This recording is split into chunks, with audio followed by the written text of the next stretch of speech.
Welcome to Lost, Survivors and the Others, the premier Lost podcast. I said that last week, and I have no idea how many Lost podcasts are out there and how good they are, but I just want to call ours the premier one because, I mean, this is like 10 years later. How many can there be, right? I am one of your co-hosts, Brandon Rabar. I am joined, as always, by Samuel Spence. How are you doing tonight, Sam? I'm doing great. How are you? I am excited. So for those who are listening for the first time, or maybe you listened to the last one and forgot the premise, basically this show is Sam and I are huge Lost fanboys. And we have kind of a group chat where we talk about movies and TV with a bunch of our friends. And a lot of them had never seen Lost before. And being huge fanboys, we convinced them to watch the show. And we just thought it'd be a fun thing to tackle Lost and to see how many of our friends liked it, didn't like it, what they thought of it, what their theories were as they went through the series, starting from episode 1, going through all 6 seasons. And tonight's episode is going to cover the first 14 episodes of season 2. So how many people? This is like a house party tonight. We got like, 8 people on here tonight? So this should be fun. So we have our 2 returning guests from last episode, Josh and Utish. What's up, guys? Hi there. What's up, Josh? Not much. So for our new guest this week, we have Anderson Daniel, who is not a first-time watcher, but probably not quite as obsessed as Brandon and I were. Anderson, that's your cue to talk. Hey, no, Sam's totally right. Lost was the first show I ever got into, but I've only actually seen the show once. So this is me revisiting it for the second time. So how much did you like Lost the first time you watched it? Like, where would you put it at on your all-time shows, or would it even make a list like that for you? I'd probably put it at number 2 or number 3. It's the first show I ever got obsessed with. I didn't watch it live whenever it was on TV. I've never been one of those people to be able to watch a show week to week.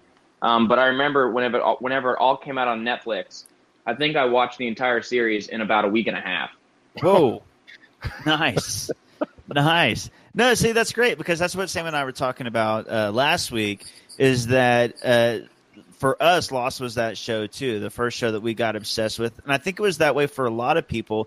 And in a lot of ways, it kind of set the stage for a lot of the shows that people binge watch now. Lost was kind of a pioneer for that. We also have on the show tonight, Ellie, who happens to be Josh's wife. How are you doing tonight, Ellie? I'm great. Happy to be here. And is this your first time watching Lost? Yes. I watched maybe a couple episodes when it was airing live back before the age of DVR. So I got kind of out of it pretty quickly, and I really like the show. So I'm glad you all kind of started this. Now, you told me, I bumped into you tonight at the grocery store, and you told me that you listened to last week's episode on which your husband was on, and you were yelling while you were listening. You said you had some hot takes, and you're ready to bring it tonight. I don't know if you know Josh very well, but he's a mellow guy, and I'm a lot more opinionated than he is. I knew both of those things, and that's all I'll say. I didn't know that, but it doesn't surprise me in the least. Not because I think Ellie sounds opinionated, but because Josh is very, very mellow. See, Josh has no response either. I mean, it's true. Like, all that is true.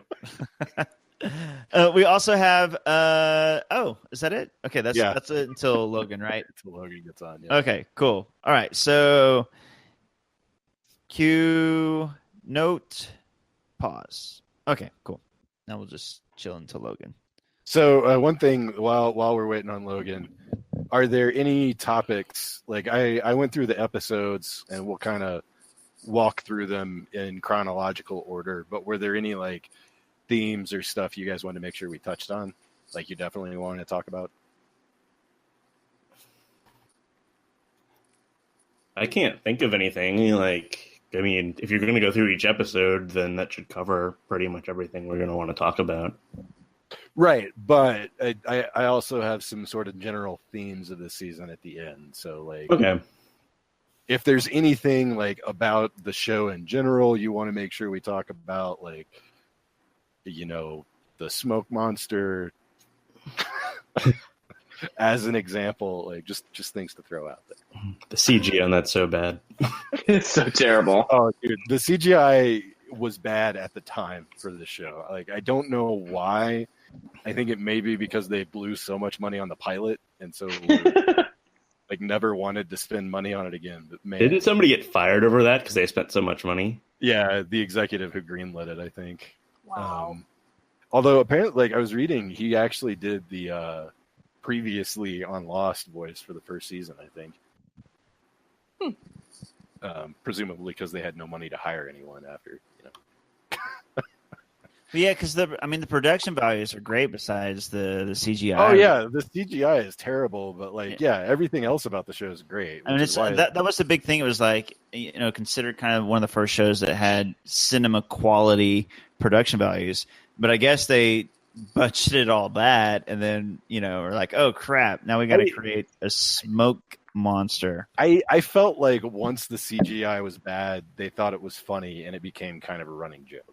Because, like, if anything, it got worse as the series went on. Like, things would look normal, and then they would explode, and it was clearly a toy. Oh, yeah, when Sawyer loses his arm and he gets that robotic arm. The CGI on that was... oh, my bad, y'all. Wait, I think that's Winter Soldier, man. Oh, yeah, that's right.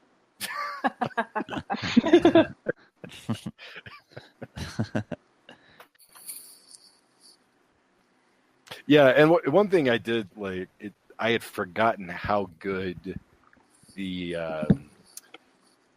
how well they meshed the story in the flashbacks to what's happening, like, on the island with whichever character is in the flashback. Like, I was talking with Logan about that a little bit in the chat, and they just do such a good job, especially with the transitions when they happen. You know, like, it's very well paced show as well. Yeah, this season's picking up a lot, which is great because now we know who people is. Yes, yeah, and that I remembered season 1 was mainly getting to know most of the main characters. Like, some stuff happens, but by and large, they're just figuring out that they're, you know, not going to get rescued by building a fire on the beach. Right. That's pretty much, and also weird shit's happening. That's season 1. Do you all know what makes the noise for, I guess it's the smoke monster, that like metallic clangy noise? Wait, I don't think... That one? No, it's the thing that eats the pilot. I guess it's the smoke monster, but I don't know what makes that noise. Like the roar noise? Like the roar, like metallic, like noise. Like, how do they make the noise? Yeah, like what makes I don't know. That's a good question. It is a cool sound. Yeah. We don't hear it as much this season, but we heard it often last season. Yeah.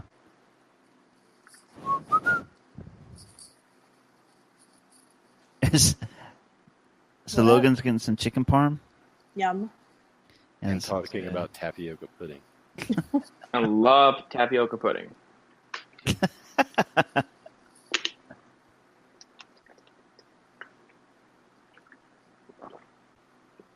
Is the best pudding butterscotch or chocolate?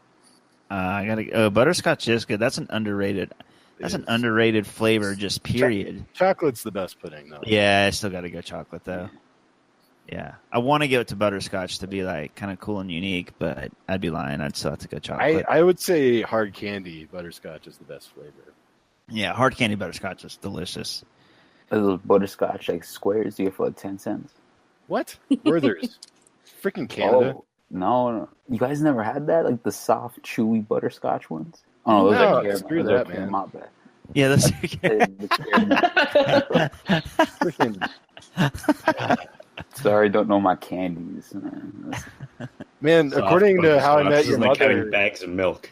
According to How I Met Your Mother, butterscotch is supposed to be to Canadian chicks what chocolate is to American girls anyway. Oh, for real? Wait, repeat that, please. According to How I Met Your Mother, like, American girls love chocolate, but Canadian girls love butterscotch. Huh. Yeah. Well, they were right about Johnny Lawrence, so maybe on to something. Who?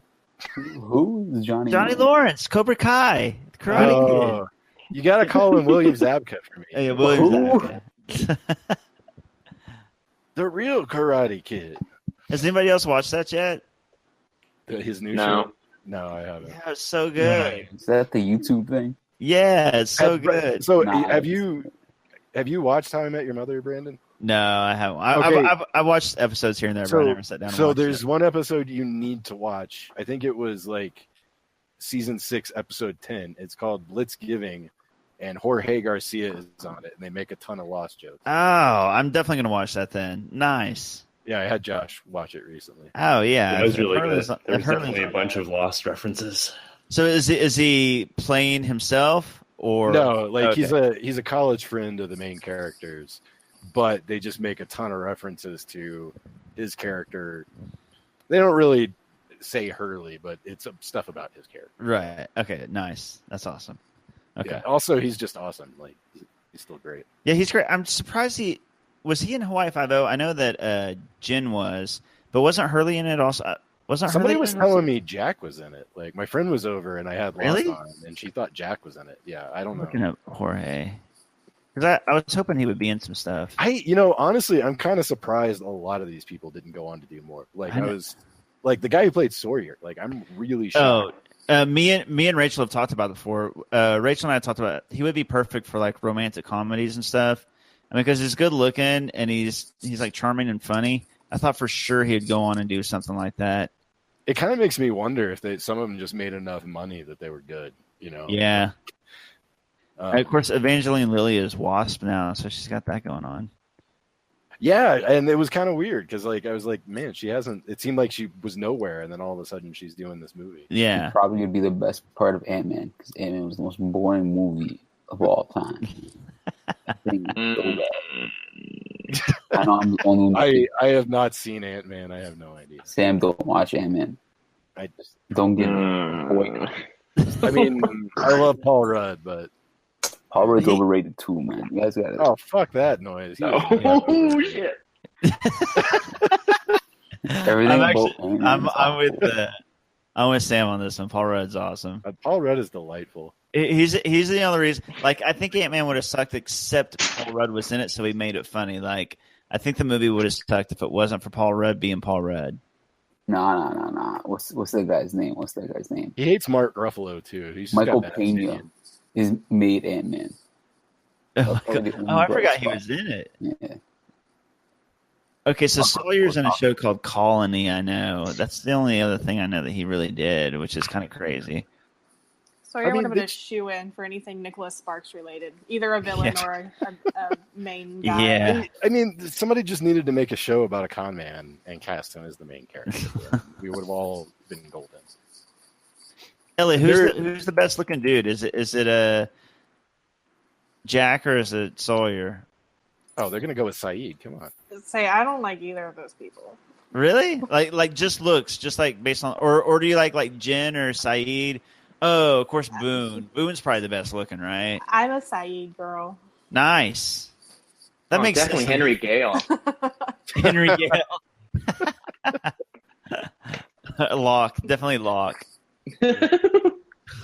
Oh yeah, Locke's eye candy there for the ladies. Desmond's pretty good looking, right? Isn't Desmond pretty good looking? Aye, brother. Yeah. It's the accent. Yeah. Walt. I maintain Desmond's. Oh god. I maintain Desmond's girlfriend is the most attractive girl on the show. Oh, Penny. Yeah. Hey, Wait, come who? on, man! Spoilers. Oh, my bad. Son's pretty cute. Sounds adorable. Sun, like I forget how attractive she is until she Yes. puts on that sundress in that flashback. Yeah, Son's. Yeah. Oh, yeah. That sundress. Boom, boom. Yeah. So yeah, well, no, I'll save that for the pod. I still think that, even though I didn't love her character, I think that Kate was probably still the hottest for me. 100%. Yeah. We're gonna It's have to tough, have a man. Mary Gator kill version, a lost version. Oh, we should. Oh, that maybe we'll do that as one of our fun segments at the end. That's actually a really good idea. That is. You're that welcome. is. Yeah, and any other ideas, feel free to throw them at us. I mean, it's on topic right now, so. No, it's and that's what I was gonna say is it's tough. Like there are some very attractive ladies on Lost. There's just attractive people, ladies and men's. It's true. I mean, I'm just gonna say this and spoil it for you guys now. Like, if you throw Hurley in, I'm going to marry him every time.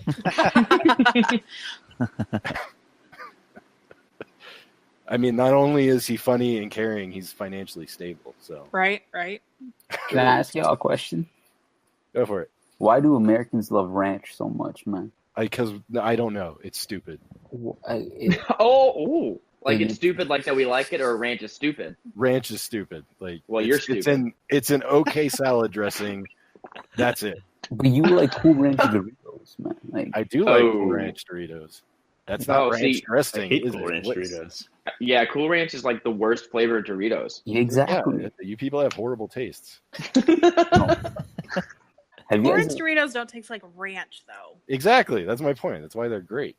They don't even taste like cool. They taste like trash. No, they taste like awesome. I mean, I can see how you think they taste like trash since you think pineapple on pizza tastes good. Pineapple pizza is good. Oh, good. God. Yeah, true. Not pineapple pizza. It's good. It's good. People. See, the fact that Youthish agrees with me shows that I'm young at heart still. No, it shows that you have the taste of a freaking Canadian. Spicy nacho, though. I got it. Spicy nacho is spicy the best. It's the best. It's the best one. Absolutely. Mm-hmm. Yeah, I agree. Is that the purple bag one? I haven't had that one. No, I mean, it's like a The dark purple bag is sweet and sour chili, and that's like number 2 in my heart. To be honest, there's not really bad Doritos. Well, Ranch. take a second to appreciate how much Anderson knows about Doritos. I love Doritos, man. Other than Cool Ranch, I love Doritos. You know who else loved Doritos? And this is going to sound like a joke, but this is true. Oh, I was going to see if you could guess first. Oh. Your baby loves Doritos. That's a good guess. Close. Saddam Hussein. Oh, I think I knew that. Yeah, like he was like obsessed with Doritos. Like after we captured and everything like that, like that was like his one request. He used to like hang out and talk to the guards and always ask for more Doritos. He was like constantly eating Doritos. So kind of something I've always noticed about Anderson and Saddam Hussein. I'll take it. Common.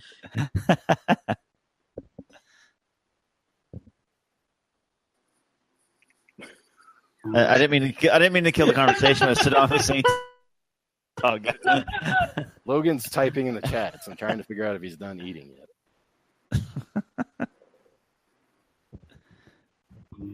I like what Youth is just saying here in the chat about what Sam's saying. Youth said he hates brown people. I didn't whisper that. I said it right out loud. Also, I don't hate brown people. I like Lasky just fine. That's the only brown person you like, Sam? Really? Oh, no. I like brown people at work, too. Oh, okay. Great. It's not like Falcon and I are just right here. Oh, no. Falcon's cool. Great. Great. Fantastic, Sam. Hey, you're the one spreading lies about me. Listen, I have it recorded, all recorded down, man. Oh, please. I'm sure you do. Mr. Technology. Yeah. Parm sounds delicious. I want some. Yeah, it really does sound good. I wish you would hurry the hell up, though. Anderson, I got a question for you. Who buys toasted corn Doritos? How was that? Who buys toasted corn Doritos? Chip, are they not? Yeah, they're just the regular, no flavored Doritos. Yeah, they're just tortilla chips. I'll be honest. Why wouldn't you just get normal? They're deconstructed Doritos. Exactly. I didn't even know that was a thing. Yeah, it's just toasted corn. Like, who would do that? That's trash. Holy shit! It's Logan. He's white. Wait, I'm gonna be right back. I gotta close down my browser and open it back up. What up? Hey, what's up, Logan? Hey, what's up? How was the chicken parm? It's all right. Nice. Okay. Rachel, are you still here? She peaced out. She's muted. She's somewhere. Yeah, she's here. Okay, Logan, tell us about your day or your chicken parm so I can make sure your levels are good. It was good. Day was good. I worked. I'm tired. Okay, sweet. You sound like you're ready to do an hour and a half Lost podcast. Hell yeah. Okay, I think you sound good. You sound a little bit quiet. Like if you can turn yourself up just a little bit, then we should be good. But your mic quality is good though. Did my sound fix itself while we're on the topic? Yeah, you're good. Okay. Yeah, you're good. How do I turn myself up? Do I just need to be louder? You could be louder or get a little bit closer to the mic. I don't know, but it also depends on your settings. Like I don't know what your settings are at. I'm on my phone, so I don't know Okay. if I can even change anything. It'll work. It'll work. I couldn't find a way to fix mine, but I shifted my hair so my mic is closer to my face. Nice. So Yeah. there's that. Nice. Okay. Okay. Can you Because your flowing locks involved. Yeah, can you shift your hair, Logan? Okay, so we were talking about how old everybody looks. I say by far Logan looks the youngest, right? By I would far. say so, yeah. Like easily. What? Like we were talking about how young Youthish looks.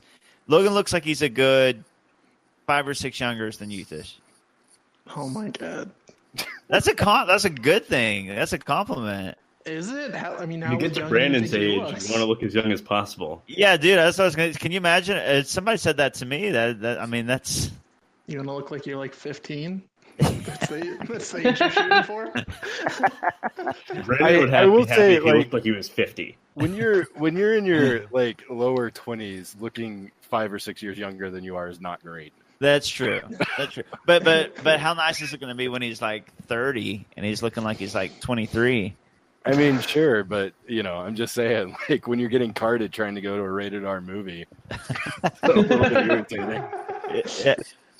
Yeah. Every time Logan tries to go see a Christopher Nolan movie, he gets carded. What the fuck? Why would he do that?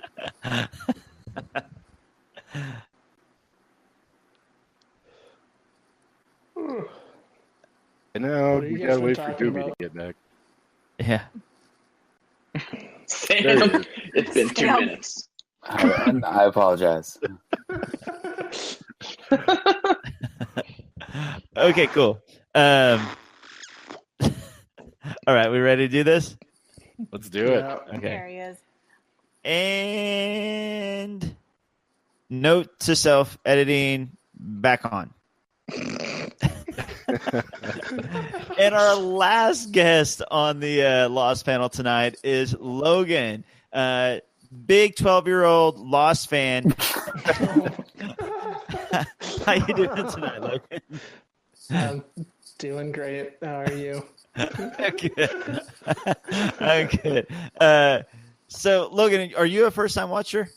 Yeah. Yep. Okay, that's what I thought. Okay, cool. So, I'm gonna give this over to Sam. Sam's got some topics and some talking points for us. Take it away, Sam.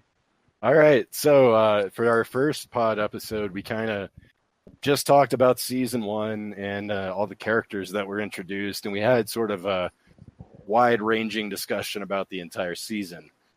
For season 2, since there's quite a bit more happening, we're actually going to try to walk through the episodes mostly chronologically, and if we hit on topics that take us out of order, we'll deal with it when we come to it. So anyway, we'll recap where things left off at the end of season 1 in Lost. So the raft had taken off. They looked like they found a boat, and then the boat they found took Walt, shot Sawyer, and threw a bomb at the raft and blew it up. So that's where we left season 1, and that's also the beginning of Logan's "the others are pirates" theory, which I'm sure we'll talk more about. So we start off season 2 with an episode titled "Man of Science, Man of Faith," and the other thing that happened at the end of season 1, the hatch got blown open with dynamite. So. Season 2, episode 1, Man of Science, Man of Faith. We see this guy down in the hatch. We spend the whole episode seeing flashbacks of Jack and his future wife. and he's running the stadium.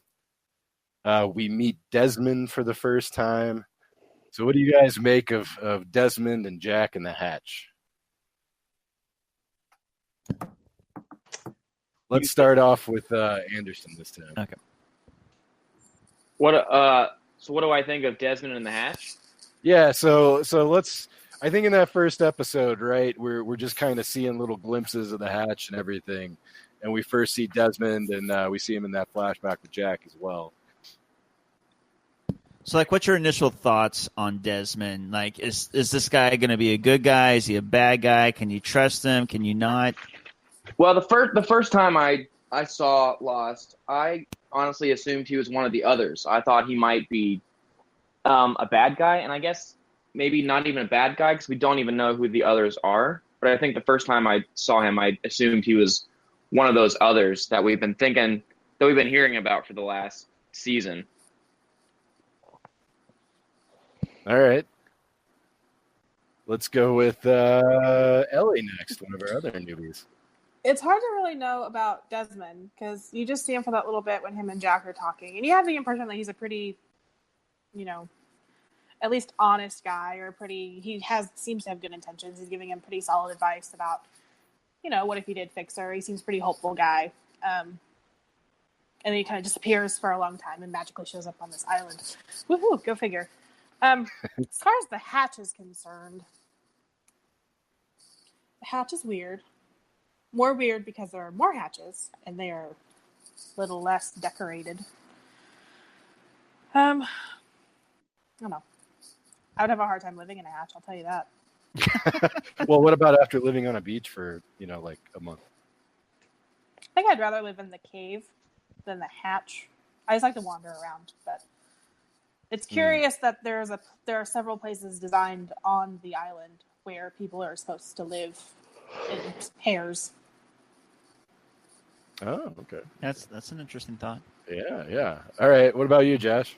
I think that the hatch is really interesting because it has a variety of like things that are from starting probably with like the 60s or 70s all the way to like some things that seem more modern than that. So it seems like it was built or updated at various points. And the other weird thing about Desmond is, what is he injecting into his arm? Like, is it like steroids or medicine or something?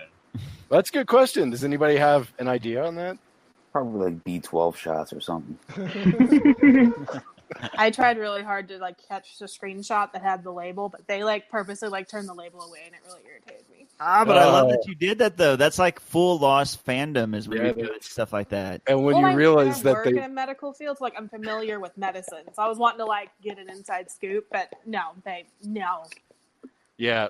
Well, and that's when you realize that they know you were going to look for that. So. Yep. Jerks. Wait, Ellie, you work in medicine? I'm an occupational therapist in a major hospital here in the city. So I don't handle medicines, but I'm aware that they are in the system. So I'm familiar with a lot of them. Right. Do you know if D3 can also be taken as a shot like B12? I don't think so. Because D3, if you're not getting enough sun or all that stuff, you should take a D3 supplement. Yeah. So he's underground. I just don't know if it liquefies well. I wasn't sure if Youthish was asking because of the show and right? Desmond or personally. What's going on in here? So I don't work with that one very often or ever, but I'm thinking of it where it's found in nature, and I don't know if you can liquefy it very well. So we've got supplement as one idea. Anybody have any other ideas what he's injecting himself with? My thoughts are it's either some kind of antibiotic to keep him healthy because he keeps going on about people being sick, or it's some kind of steroids / vitamins or something to keep him kind of with it. Yeah. All right, so let's go next to Logan. What did you make of this first episode with Desmond down in the hatch? Desmond. Well, I mean, the first shot of him was really intense. It was kind of funny. Oh yeah. Just him shooting up, him, just gearing up for who knows what, and then like him on the bleachers just kind of rubbed me as like just kind of like unrealistically positive. like he just seemed like a weird dude. Okay. Fair enough. Yeah, I mean, he was a little bit weird in that meeting. Like, I don't know, like, why this dude's hurt, like, why the hell are you, like, talking to him about this surgery that's gonna happen the next day? Oh, man. Right. I love this. Because you're going to find out later why. Right. But that is such a good observation. I mean, and my response there would be, if we do see Desmond again, see if he still acts like that. Mm-hmm. Yeah. I mean, he seems changed a little bit. I don't know. Yeah. Even when he was running away, he said, "Oh, in case you fix it, here's the code," and continues to run away. I'm like, you actually think we're going to fix this thing? Of course we did, but I mean, he believes that if they don't, the world's going to end. So, not telling him the number. Right. All right. So you, Tish, what about you? What do you make of Desmond in the hatch and Jack having to fix stuff? Man, opening the hatch was bad news. I told you. I think it was bad news. You got all that food that probably tasted like disgusting. What, like, ranch should not be good for room temperature for 7 years. What is it? It's Special Dharma Initiative ranch. Oh, the Dharma stuff. Like, there's a lot of Hinduism references. Like, we'll touch on this later, but that's some wild stuff. The stuff I picked up on. I'm sure, like, will help out later. But yo, Desmond is. He's one of the most weirdest dudes you'll find, like, on TV. He's like, he's energetic, he's effervescent, he's all of these great qualities in terms of a sketch of a positive character, but he disassembles everything at the very last moment. Says, "No, you know what? You take all the responsibility, Jack," and just runs off like a gazelle. I mean, yeah, it's not like he hadn't been able to sleep more than 108 minutes at a time for like 3 years or anything. Yeah, that's not my fault. So I don't understand how someone can represent one, like, a concept of being so positive, so energetic, but then completely become the antithesis of that the second one barrier is introduced. Granted, it was like a big barrier, like Kate dropping in unexpected was a big barrier, but to change up your entire character like that, it was kind of weird. Well, I mean, the dude. Hopefully, we see him again. The dude hasn't seen another person in however long it's been since his partner died. I mean, you have musical records. That's all you really need. Side note: we're talking to a hermit here. Just a quick side note. Bolt, like, I was at a prof's house for like the last week or so, and we were burning through his records. Baltimore in the 70s, they had their club scene. Their records were crazy. It was like a mix of like go-go with it was like go-go. It was like emo go-go, which was really weird. So I feel like if you have a bunch of those kind of records like stored in the hatch, I feel like you're good. You just make up anything you want. Oh man, we got Geronimo Jackson down there. Geronimo Jackson. Yeah, I have no idea who Geronimo Jackson is. I don't know if that's a real now it is Charlie, the most useless character in the world, but self-proclaimed says he knew everything about music but did not know the great Jackson. The sixth. All right, so now we're gonna move on and do. I think we're gonna do 2 episodes together this time.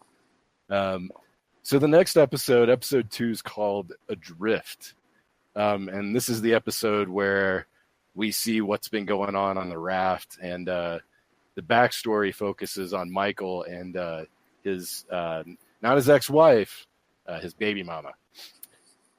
They were very clear about that in the flashback. And we also finally see down in the hatch, Jack meets Desmond. We catch up with everything that's happening. We're introduced to the button that has to get pushed every so often. We find out you have to enter the numbers to do it. And so that's the episode Adrift.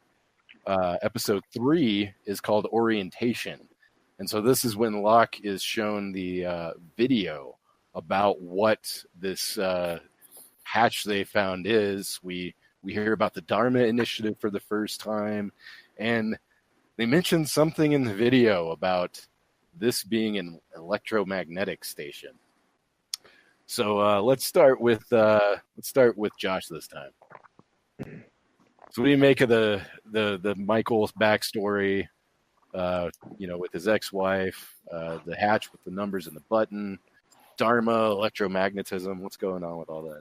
Okay, so I don't like Michael in general, but I do feel bad for him for like the fact that his baby mama was trying to take Walt away from him. I don't just see why she didn't raise Walt, but let him have contact and whatever. Like, that's probably the level of parenting that he really was interested in, and not more than that. So I feel bad for him, and he couldn't afford the same level of lawyer that she could, and her lawyer was really mean to him. So I do feel bad for him, but in the same time, like, going forward, he still makes really bad decisions about parenting and everything else, and he always overreacts to stuff. So I still don't like him, but I do feel bad for him. All right. I see Logan shaking his head already. Let's go over to Logan now. Is that an eye roll? Just like all the shit it's like the baby mama did to Michael is so fucked up. Like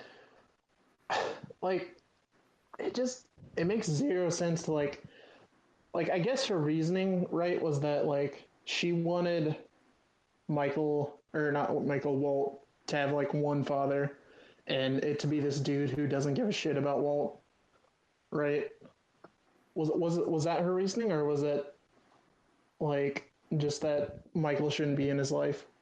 I can't really remember. She goes on a long time about how, like, she's got this job, she's going to move and marry this guy, and she's going to be able to provide a higher quality of living for him that Michael can't provide because he's got medical bills that she just paid off, and he's injured, and he's trying to get on his feet and trying to be an artist, and basically, you got to sort yourself out. You can't parent right now, so I'm going to take this kid and go to Rome. Yeah, but why? It's like, why not let him have contact, right? That's the mystery. That's so cold. Like, it's so cold and fucked up. Okay, so I'm not interrupting you guys, but I think we found a good format here. What I'm going to do is we're just going to talk about the backstories for each episode, and then we'll go back and talk about what's going on the island. I think that'll work out pretty well thematically. Okay. So keep going. My God, this is good discussion. Baby. John, did you want to join in? Oh my God. About what? Did you want to join the pod, man? We're pausing a little bit right here. Oh my God, John's here. Only if I have something valuable to say. I'm gonna get a feel for the lay of the land. We're adding a latecomer panelist, John Napier. John, you've seen Lost before, right? Yes, sir. All right, so John is going to be joining our discussion now if he's got something to add. All right, so we're talking about Michael and his ex-wife and how really, really mean she is. Baby mama, come on. Baby mama, yes, sorry, right, they weren't married. What about you, Utish? You've been a little bit quiet. I'm just mesmerized by Aubrey. She's Thank you, bro. I appreciate that. beautiful baby. Gonna grow up to be a scholar. That's right, she is. And a Lost fan. So I feel really bad for Michael, man. I will do anything just to preserve the idea of family and like just being a father. Like I don't know why you hate him, Sam. You gotta stop that hating stuff, man. You'll know eventually. It won't take too much longer. Damn. You're gonna hate him, man. Nah, I doubt that. Oh, yeah, you're gonna hate his guts. No. I bet I can guess why too. he's reckless when it comes to his kid. He has a big parenting learning curve, and he's just desperate to have Walt now, but for Walt to like him too. So he's going to be real reckless when it comes to getting that kid back. Damn, he gonna kill Walt, ain't he? It's a show. What makes you think Walt's alive? Walt's alive, man. That kid is quote unquote special, so he has to be alive. I'm telling you, man, this show's gonna lose me. They're introducing some like Salman Rushdie magical realism stuff with this black ghost monster, and they're making Walt appear like some hologram everywhere. That is some Dragon Ball Z character now. I'm telling you. There's not been one Kamehameha on the show. Nah, the black smokes monster thing is a Kamehameha right there. You said it was a Dementor last time. Yeah, people could change their opinions. Come on. All right, so we have any more thoughts on Michael and his sad story where his child gets taken away from him? I'm rooting for him. I'm really rooting for him to like regain that thing what he had with Walt, or what it was developing with Walt. I think I'm rooting for Sawyer and Michael the most right now. So I was rooting for Jin's son to rekindle their marriage or rekindle whatever they had before, and that seems to be going on the right track. But I want Michael to find his kid, especially after how his baby mama did him so wrong, man. Mm-hmm. Can I make a point? Go for it. That I've noticed. Is it just me, or does every backstory have something to do with the parent? Most likely the father. So everybody's backstory, a problem with their father, or relationship with, the parent. So Michael's is with him and his son. Jax is with him and his dad. Sawyer is with him and his, someone who took advantage of his mother. Yeah, his parents. He lost his dad. Everybody. I already said Jack and his dad. But everybody's dad. Kate. Yeah. Is that significant? Hey, Hurley's dad hasn't been brought up yet.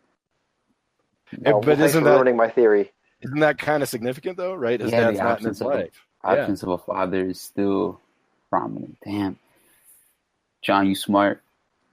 No, and that's absolutely right. I mean, that was one of the very large observations about the show. Is every character has, for lack of a better term, daddy issues. I mean, it's serious. Like all of these characters had complicated relationships with their parents, but in particular their fathers. Mm-hmm. Oh, theory. When I'd saying sins of a father. Like someone help me out here. Do we know this thing? Oh yeah, like the sins of the father. Yeah, sins of the father. I'm not sure if there's like a tagline at the end of it or a tailpiece that goes after it, but what if this is like them paying for the sins of their father? They're lost on the island because of their father figures. Oh shit!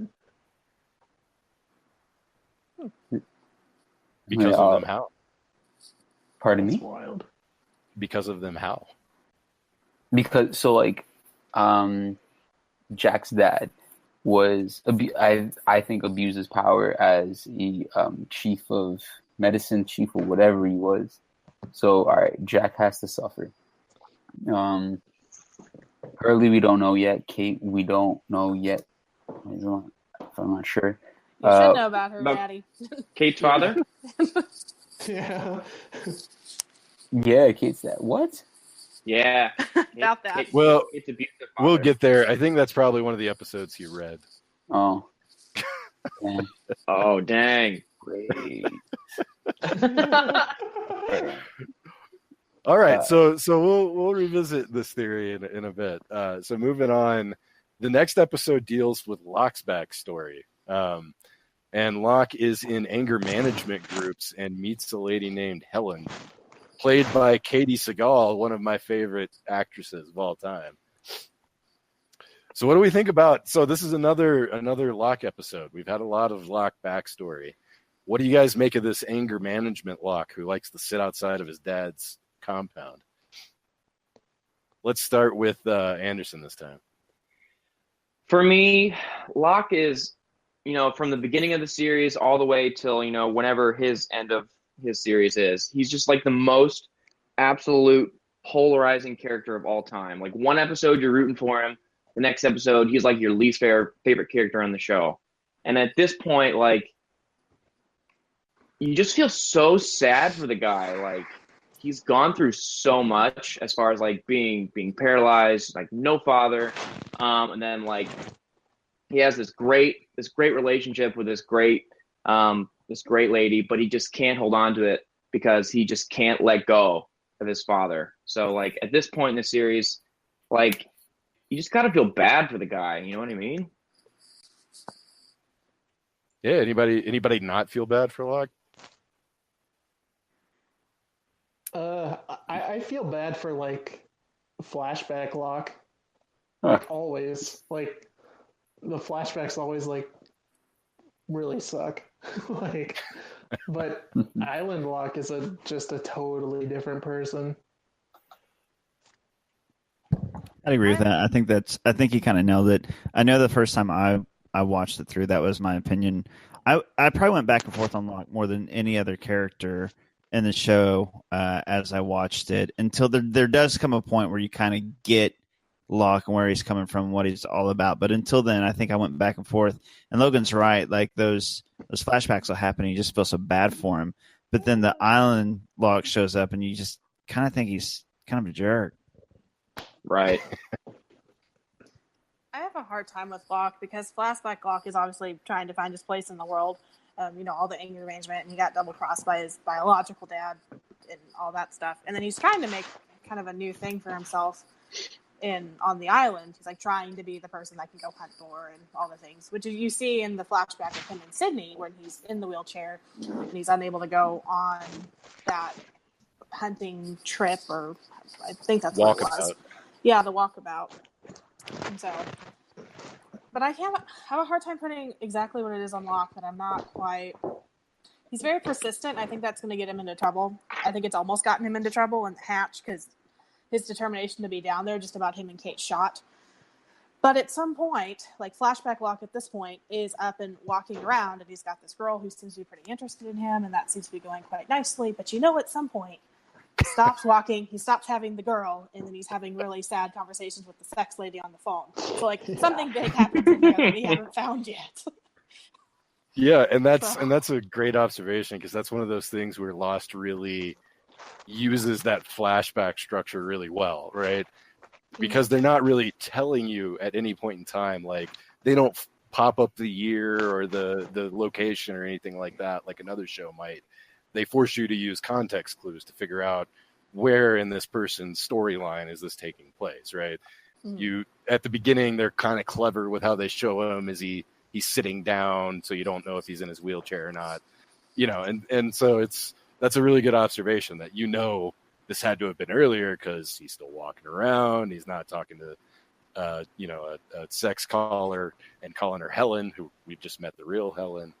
So very good observation. What about you, Josh? What did you think of Locke and his anger management?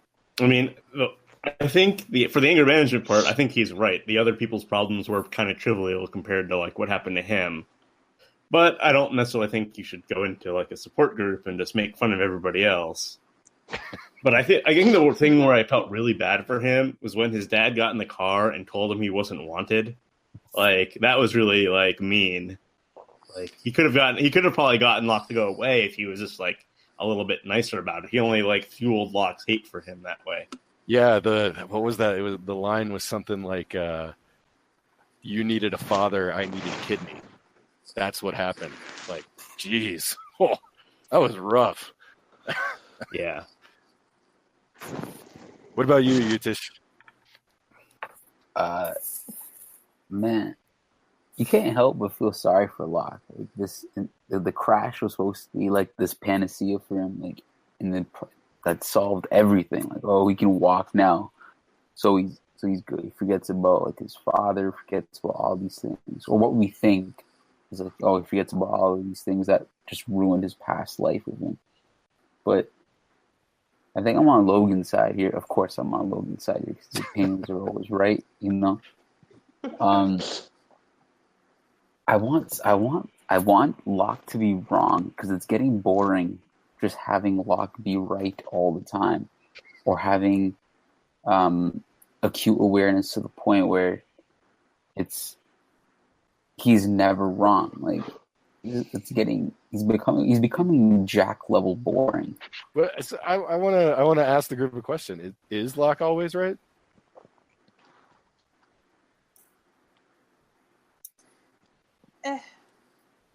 When is Jack? Not Jack. When is Locke like explicitly wrong? Because I can't find. I mean, he got Boone killed.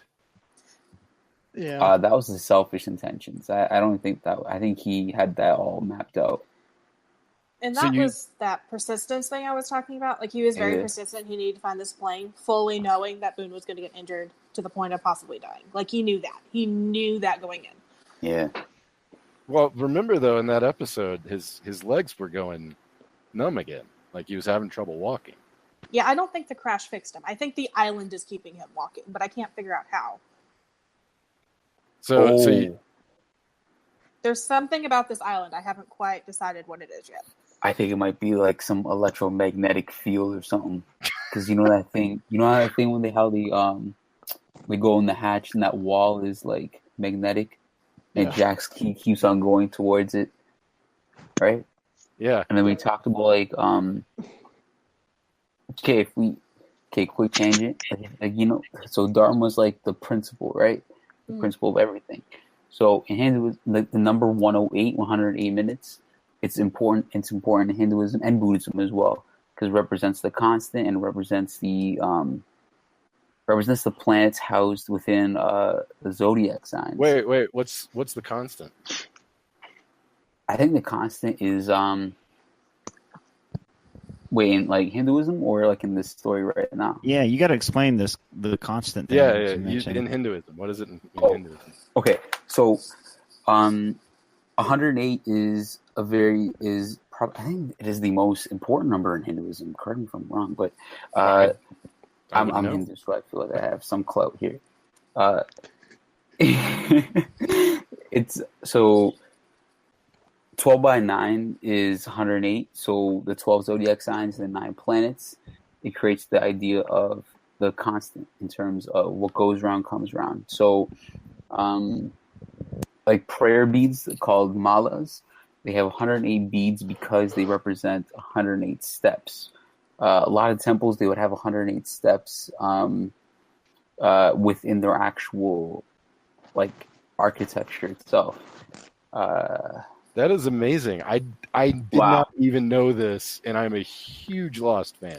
I was gonna say, as a Lost fan, you just kind of blew my mind, Euthus. We can't.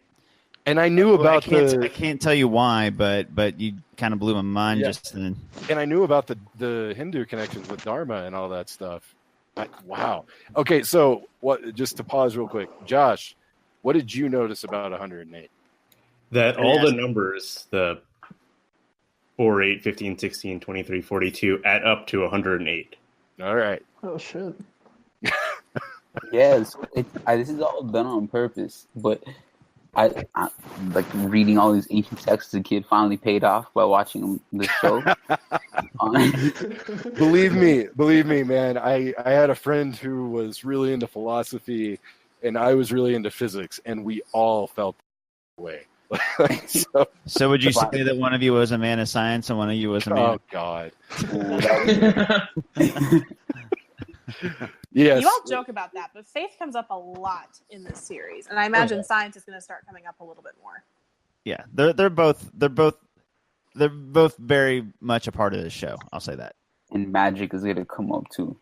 I'm already fed up with that stuff. What do you mean? Like floating smoke monsters? Yeah, the Dementors are back. Yeah, walls. Like this is ridiculous. It's getting ridiculous. We're going to see Pokemon like in the season 3. Yes. We're going to see Lugia up in the sky and like, teaming up and everything. I'm telling you, this is All right, I'm so waiting for the series to go left so quick. moving along through the episodes, our next backstory focuses on Hurley.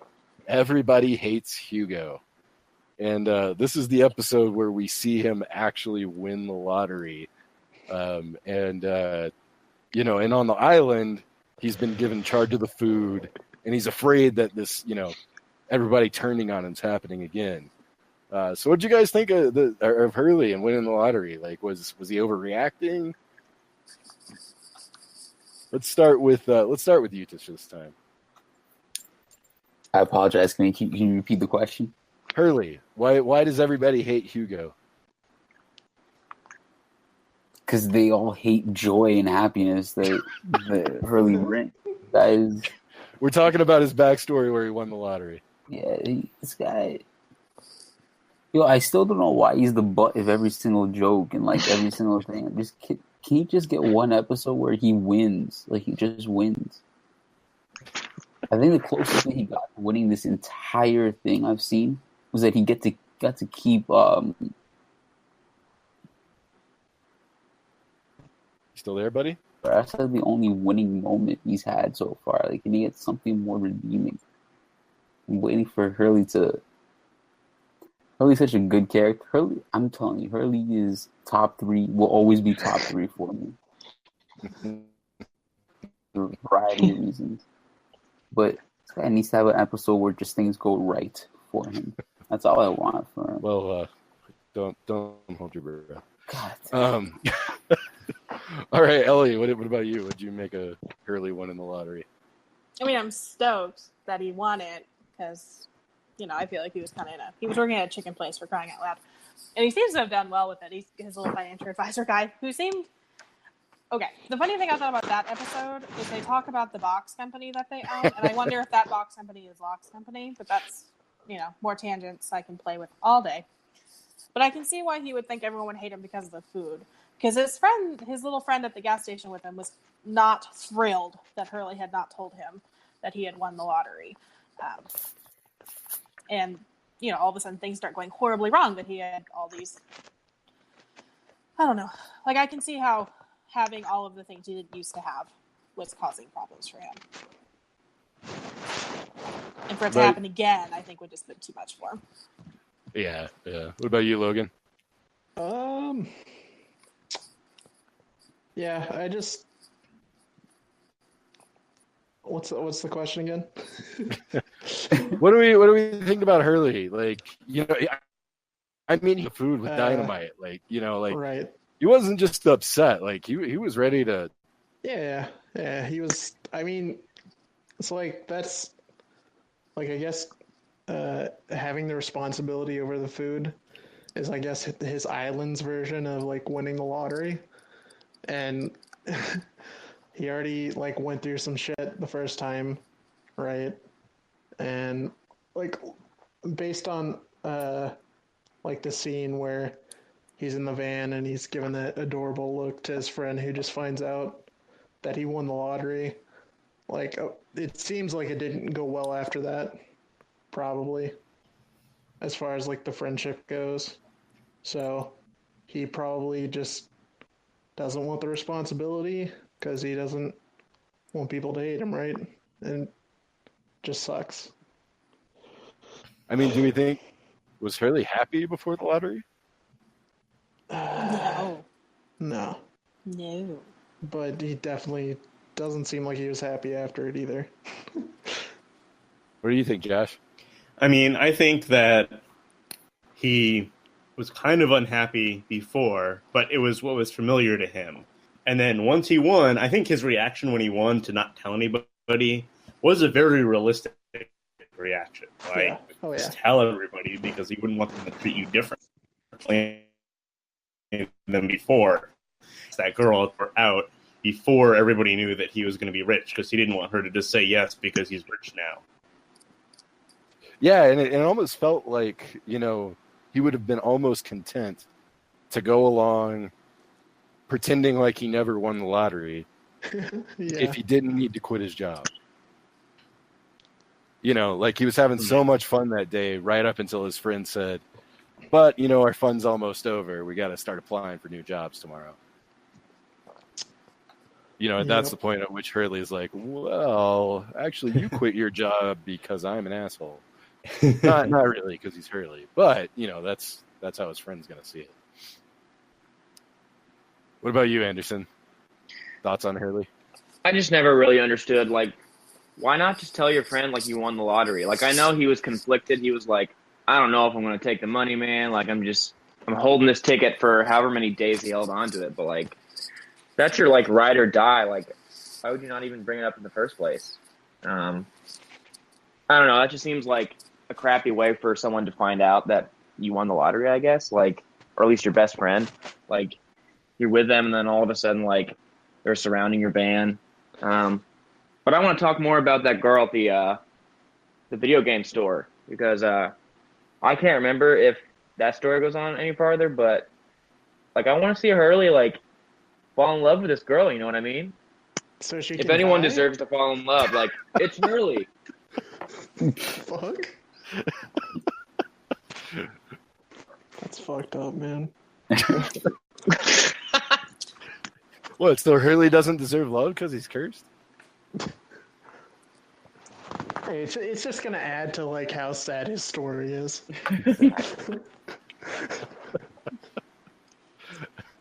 There's no scenario where Hurley wins. But he won the lottery. Nah. Money don't bring you happiness. Hurley's the prime example. Do you think maybe that's the moral of his story? Sorry. It's a boring moral. It's a boring moral. I know when direct deposit hits my account, I'm happy as shit, man. I think my favorite moment, knowing Hurley's actually rich, rewatching the show, is when he's betting Walt all that money over backgammon in the first season. You think it's just him being ridiculous and being Hurley, but he actually plans to pay up Walt if they ever get off the island. All right, so episode focuses on Jin and Sun. So we see Jin, really nervous for a job interview, and he hears this. Palm reading or some sort of prophecy about a woman in orange that's going to, catch his eye. And then we also see Sun, who's being, set up with by matchmakers with people, by her parents who are very wealthy. And we see a little bit more about where Jin comes from and where Sun comes from and how their paths cross. A little bit of a tearjerker episode there too. So Josh, let's start with you this time. Okay. Well, I feel a little bit bad for Sun because she started going through the matchmaker and she didn't really want to do that. But she met Jay, who she really liked, but it turned out that he had already met somebody in America and was going to go off and run off and be with them. And so that he was only dating her to keep his parents happy. So I kind of feel like Jay is going to show up somewhere later on in this story, but I don't know where yet. And then for Jin, his story was when he got the job there and the person was really rude to him about being poor and everything. That was kind of sad. And he did a really good job up till the point when he couldn't say no to the kid to go to let him use the restroom. So what were you saying, Logan? Yeah, I totally missed the whole part about the bald guy having a person in America that he was already interested in. I think we can all agree that was a jerk move. Yeah. The show likes to use emotional manipulation on his fans. Yep. But so much love. I love love, but man, how you gonna do this? How you gonna do that to Sun? Sun's amazing, man. Well, yeah, so rude.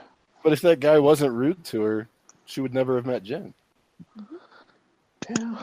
You know what, Sam? You're right. So I want to talk about something in relation to this episode. Fate. Right? So Jen's told at the beginning of that episode, you're going to see a lady in orange, and it's going to be the love of your life. And he sees this woman wearing an orange dress, turns, and that's when he runs into Sun. Mm-hmm. Sunset Orange. Oh, God. Okay. Let's go Thunder. Oh my God. And that'll be our DT reference for this podcast. Somewhere Sam Presti's smiling. They made it. We're sustainable in terms of cross bridging and NPN to this. This is amazing. Look at that. All right. Everything is meant for a reason. So back to Fate and Jin and Sun and how they met. I mean, everything lined up just perfectly. I cut somebody off. I'm sorry. Everything lined up just perfectly for them to meet because he just happened to get the job that he thought he wasn't going to get, and then he, unexpectedly got fired. Well, expectedly for us and unexpectedly for him. And then Sun just happened to be there running along the water, and they just crashed into each other. So if anything had happened any differently, they would not have met, at least there. So definitely fate there.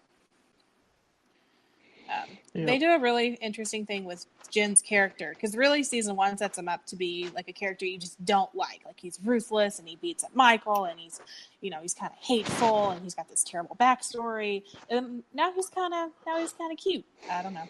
You kind of like the guy after a while. You'll find that with a lot of characters, I think. Yeah. Yeah. Yeah, I thought that it was cool how they used like the contrast between like him letting that kid use the bathroom and him like telling off his manager and quitting versus like the season 1 flashback where he's just doing what Sun's father wants. Like, I think that says a lot about him, is like the reason he did those like terrible things is obviously like because he loves Sun so much, right? Like, he's just not that kind of guy where he would usually do that. Yeah, and I mean, I think you see that a little bit too, right, with him and Michael's friendship, right? Because they were the ones that you thought for sure if anybody killed somebody, it was going to be one of those two killing each other. And then, by the time you get to the beginning of season 2, they're buddies. So yeah, it's Jen definitely has some Jen and Sun both have great character development arcs, and not just for each other, but together their arcs kind of converge in a really nice way. I think Gooby probably cried a lot about it. All right, did anybody else want to say anything about Jen and Sun? If not, we'll move on to the next episode. So this is episode number 6, the Shannon episode. Oh, God. Yes, we see some backstory for Shannon, and then at the end of the episode, she's shot and killed by Ana Lucia, everybody's favorite Lost character. Oh, God. So poor Shannon, guys. Oh, Shannon. Did we still hate her when she died? She just wanted someone to believe in her, okay? Andy doesn't care. I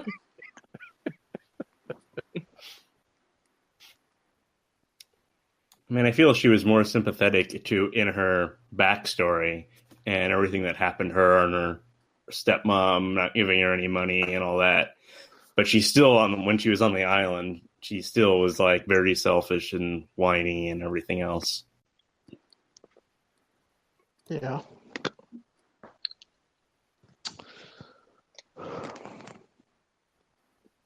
The poor Shandog, right? I guess. I think the only sympathy I have for Shannon was the fact that she's my second least favorite character, and she was killed by my first least favorite character. That's the only sympathy I have for her. I have sympathy for Saeed. He was falling in love with her, or he was in love with Shannon, and then That's a trap. Saeed can do so much better. Yeah, that was my only thing. My only thing was Shannon. The only thing I cared about was Saeed's feelings. I couldn't care less about Shannon as a person or her feelings, but the fact that it hurts Saeed hurts me. That's my feelings on Shannon. When I directly link Shannon to Saeed. Other than that, she sucks. I don't know. I just don't know why Saeed was even into her. I mean, obviously she's hot. I get that.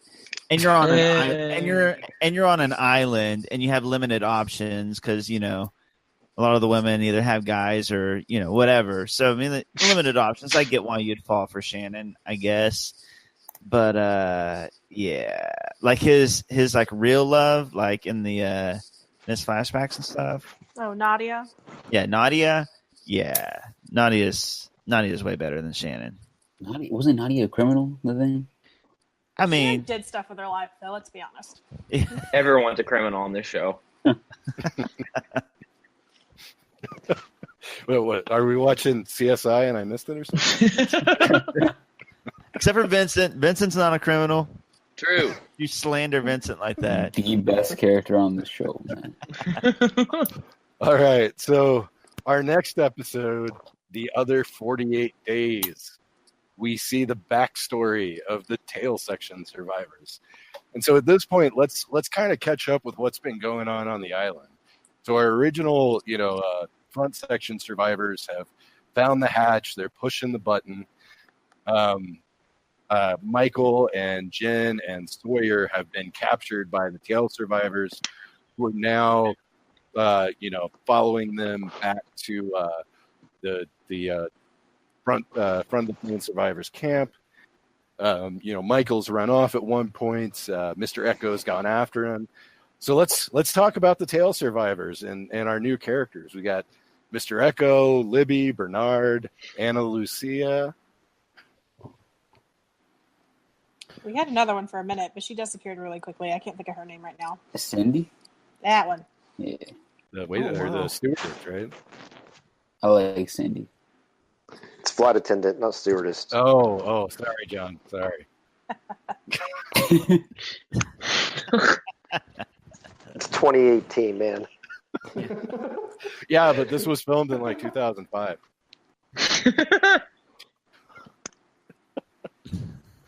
The gift and curse of presentism. So what do we think of the experience of the tail survivors as opposed to the other survivors? I was always surprised. Okay, Go ahead. whoever can go. I talk a lot. No, that was me. Go ahead. Oh, okay. I just thought I always thought it was really shocking how different the tail end had it versus the other half. I don't know if they were just closer to where the others are. Like first night they got picked off pretty quickly, and then the others just continued to keep coming for them in various forms. I don't know if it was just stupid dumb luck or just bad location, but they definitely had the rougher start on the island. And they found a bunker that was worthless from what we can tell. Does anybody know the difference in the numbers of the survivors of each section? 23 and 48, I think. Okay. That makes sense. How does that make sense? Just more people. Less people is less formidable, and there's less chance that there's useful people. It was the kids that they were going after in the tail section. Yeah. Because they always put the families in the back because they want to keep the crying babies away from everybody. But I think that's why the tail section was targeted, because they had more kids. And the strongest people were taken first, the first three. Well, Yeah. almost Except all Mr. of them. Echo. Yeah. Badass. Shrek was the best, man. Yeah. I got it.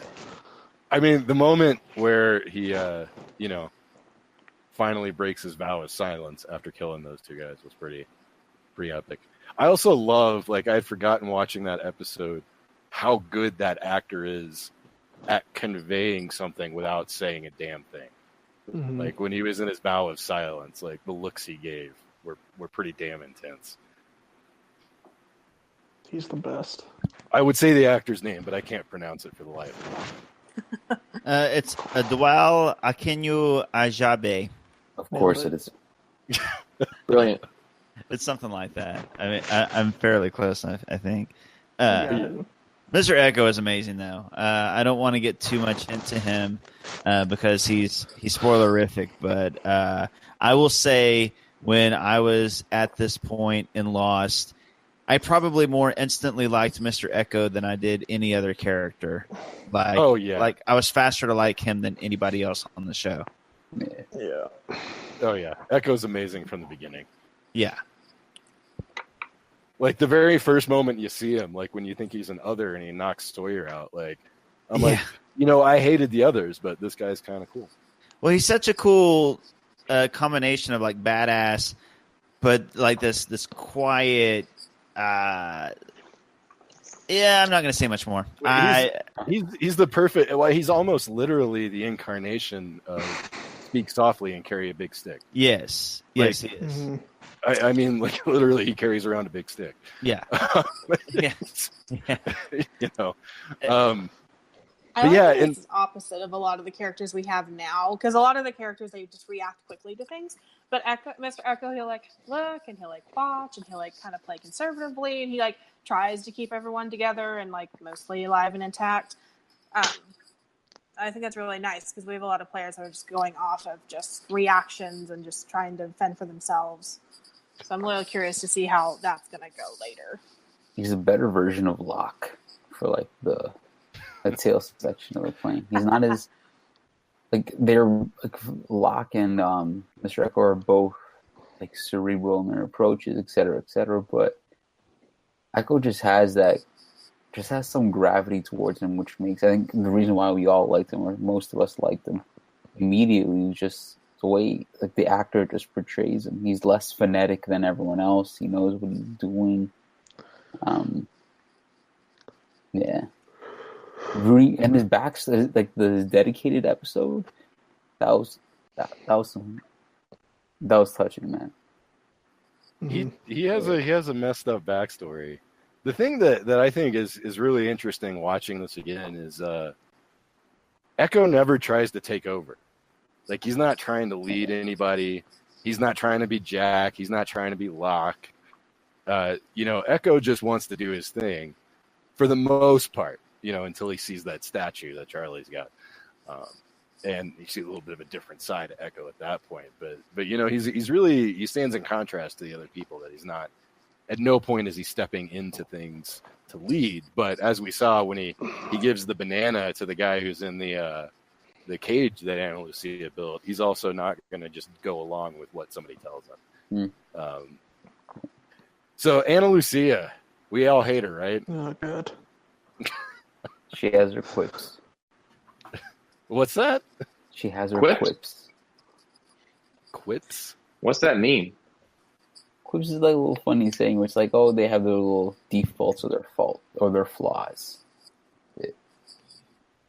I'm rooting for her now. I think I was anti. Oh my god! Yeah. Explain. Yeah, I want to hear more of her backstory, but I feel like she's an underdog now, and she's given the opportunity, like Locke, to like become this team lead or become like the head of like the family, whatever it might be. I feel she killed Shannon. That was it. That was an accident. We're all growing. We're all learning from our mistakes. But was it a whoops innocent dude in jail? She is far too hot-headed to lead properly. One of those that just reacts to however she's feeling right now. And sometimes she's right. Like, she got the other that actually was in the camp, but it took her a couple tries. And some guy got killed for it. So, an aside real quick that I wanted to bring up, because we're all also kind of like comic book movie fans. Mr. Echo, since you guys liked him so much, he played the Killer Croc character in Suicide Squad. Oh, no that's way. sad. Isn't that weird? He's also, as I've told a couple people in the chat, he's also one of the main characters on the HBO show Oz. Yes. Yeah. I had watched Oz before Lost, and he was really good in Oz as well, but he's almost not recognizable because he's about half the size. Yeah. Like Yeah. he's still really muscular, but he's thin muscular. Yeah, he beefed up for Lost. Yeah, I was really shocked when I saw him on Lost because I was like, holy crap, he's huge. But yeah, Oz, hard show to watch depending on your stomach, but very, very good show. So now we've talked about the tail section survivors, and they have caught up to the other survivors. And so that actually takes us into the episode Collision, which is Ana Lucia's backstory, where we find out she's a cop and that she totally lied so that the guy that shot her would be released and she could murder his ass. Mm-hmm. So what did you guys make of Ana Lucia's backstory? I don't What about have you, anything Anderson? nice to say about her. Yeah, I also just have nothing to say about her. I think What what she about- did was selfish. Go ahead. What about the fact that she was pregnant? I don't know. I like I said, I have nothing Wow. positive to say about her. I think Jeez. the silence is speaking volumes. Like nobody even wants to talk about Ana Lucia. I think that's a pretty good. That's kind of the consensus amongst. I think most Logan Lost wants fans. to say something. Yeah, I think her character story is like pretty tragic. I just don't like the actress. Like, I think I would sympathize with the character a lot more If it wasn't Michelle Rodriguez. somebody else. she's the same character in everything she does. Yeah. That's really a pretty solid point. I mean, that's really kind of true. And I'll say this, like, it's easy to hate on Michelle Rodriguez, but she plays the character that you hate really, really well. Oh, absolutely. So, I mean, He does. You're right. so I mean, and I will say, yeah, the Ana Lucia episode, there's really, as far as Lost goes, it's not a lot to talk about. She's kind of a terrible person, and you kind of see why she acts the way she does on the island. But the thing is, Lost has some terrible characters, and they're supposed to be terrible, but they're kind of interesting or fascinating or mysterious. Yeah. Ana Lucia is just kind of terrible, period, and you're just kind of like, okay. And you know what I mean? Like, there's other terrible people that you're interested in, but she's the kind of terrible that you're just like, ugh, just get her off my screen. She's been through something really fucked up. Like, you should feel bad for her. Well, and I think a little bit what's happening there too, right, is they're giving us a parable about leadership on the island. You look at the two groups. One has strong leadership. One's got Ana Lucia, who steps into a void that's left by Mr. Echo, right? Yeah. Imagine if Mr. Echo hadn't taken a vow of silence and he had been the one, calling the shots, or at least as a check there. True. Instead of Goodwin, actually, and we haven't talked about Goodwin, the other. Oh, yeah. So what do you guys think that means, that there was an Ethan with the tail section too? Why are they all Canadian? That's what I want. It was the non-other that was Canadian, I thought. Yeah, No, it wasn't. It was Nathan. Oh, shit. Nathan was killed. If you're Canadian on the show, you But know obviously either. the others knew that this plane arrived, and that they immediately sent people there to interact with those people and figure out what was going on. And Goodwin said that they took the good ones and they left the bad ones. So they obviously have some bigger scheme going on to why they're taking people. Mm-hmm. And I kind of feel like there's two sets of others. There's the ones that Mr. Echo and Jin saw in the forest, where they were all barefoot and not wearing very much. And then there's the group that's well armed and looks normal, like the group that Ethan and Goodwin were part of. Mm-hmm. Interesting. All right, so moving right along. The next episode is What Kate Did. Kate's backstory. Blew up her dad. So what did you guys think of finding out exactly why Kate was on the run? Let's talk to John this time. What did you think, John? More daddy issues. It's a little bit of an understatement. You get the sense that when you watch it the first time that she's doing it to protect her mother, and then you find out at the end when she talks to her, not her real father, but the guy who raised her, that she did it for selfish reasons. She didn't do it for her mother, which I think adds some depth to the story. Not sure what the depth is, but it seemed more meaningful that way.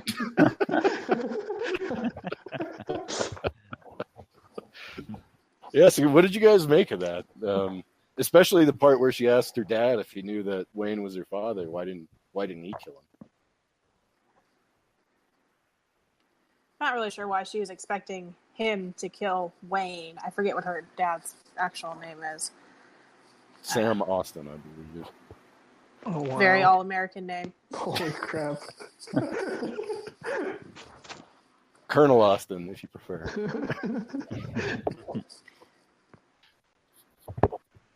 So why do you think that's a good observation? Why would Kate think that her I guess stepdad, we could call him, would kill Wayne?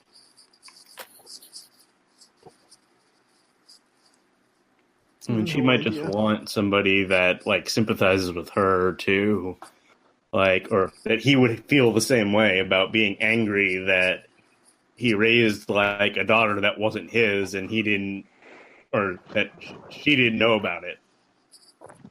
I think she was the only one that didn't know about it. I think everyone else was in on it. So let me put that another way. Do you guys think Kate thinks she did something wrong? I think Kate feels that she's justified doing what she did. Because she went as far as to, like, get an insurance policy for her mom. And she continues to... I think she mentioned to the warden at some point that, she didn't think she did anything. I don't know. I mean, it's not excusable. She still killed somebody. It's a surprising number of characters that think it's okay to kill people. So I guess put another way, do you think Kate could justify killing again? She's pretty pissed at Sawyer right now. All right. Damn. Sawyer reminds her a lot of her daddy. I don't know. He better walk lightly. That is a great observation. Be afraid of Kate. I like her less as this goes on. That's a common theme in season 2, I think. None of the characters' bests exactly come out in the season. All right, so the next episode deals with Mr. Echo's backstory. It's called the 23rd Psalm. And we see in it that Mr. Echo was actually kind of a bad guy. He was a drug warlord back in his home country. But we also see that he got stuck in that life by protecting his brother. So what did you guys make of Mr. Echo's backstory? He was pretty intense. What about you, Logan? Just another tragic backstory. That's it. Pretty typical. Typical. Pretty typical. It was really fucking sad. Like, Typical. He had to kill a guy when he was a kid. No, I mean typical of like Lost. Like all this shit is just like so sad. Do you think that is a common thread? I mean, most of the backstories are like. Do you think that's purposeful? Like, there's a reason. I'm sure it's on purpose, but like, I mean, I don't know if it's just like a commentary on how just life sucks, or just like all these people have tragic lives for a reason, and that's why they're on that island. Right, that's what I was getting to. If you thought that was, yeah, it would be kind of funny though if they did a backstory on somebody, and the whole episode was just like them working at Home Depot, stopping off and getting like some Subway, going home, watching TV, and that was just their backstory. Oh, that's like a missed opportunity. Yeah. So that's not Bernard and Rose's backstory. Oh, we don't know theirs yet. They're adorable, man. Who knows? Could be. But yeah. So, Echo, we don't see parents, but we see his brother. How the hell did I mean, we don't know yet, but like, why the fuck did that plane get on the island? Good Fate. question. Oh, fate. Uh-oh. Fate. That's been coming up a lot. I'll just throw it out there. Yeah. I have a theory about that because I think you know how an eagle hunts for like food and stuff. Sometimes like, a crow might like tag along like a wingman, and, like pick up like the scraps or something. I feel like this plane, the Oceanic A15, was like that eagle going right ahead, and that little smaller plane was like that crow just like falling underneath. So you think they crashed at the same time? Yeah, I think they crashed or relatively at the same time, and I think the Oceanic plane crashed because of this like the smaller plane. So how do you explain the like skeletal remains in the plane?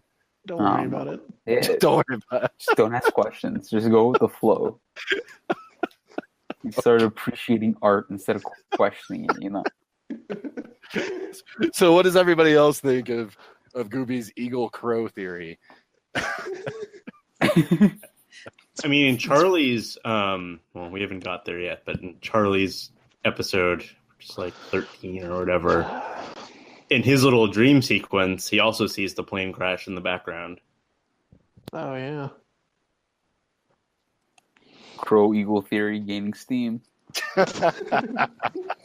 Can join me now. So I do want to talk about one scene with Mr. Echo on the island real quick. He sees the smoke monster and stares it down. Oh hell yeah.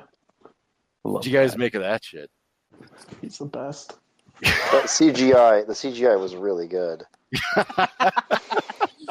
Yeah, Brandon and I were talking about this earlier. Like, it's almost becomes a gag on Lost how bad the CGI gets. Like, I feel like they just thought it was funny at some point and started seeing how bad they could make it as they went. I thought that was pretty good. Like, No, but that CGI or not, that moment to me is just completely badass. I mean, Yeah. I love that moment. That I mean, who does that, right? I mean, say what? If anyone could do it, it's Mr. Echo. Exactly. It just kind of shows you how how studly that character is. Nobody else is going to be. I mean, because you have some pretty, badass characters on this show, but to me, it'd only be convincing if Mr. Echo was the one that stared a smoke monster down. I the one I could buy it from. I like how he thinks nothing of it afterwards. Like, yeah, I wasn't afraid of it. Yeah. Who the Yeah. fuck cares? Well, I mean, he just found his brother that he thought he'd never see again. Yeah, that's true. So he seemed to be able to communicate with it too. Like they like flashed images like to communicate.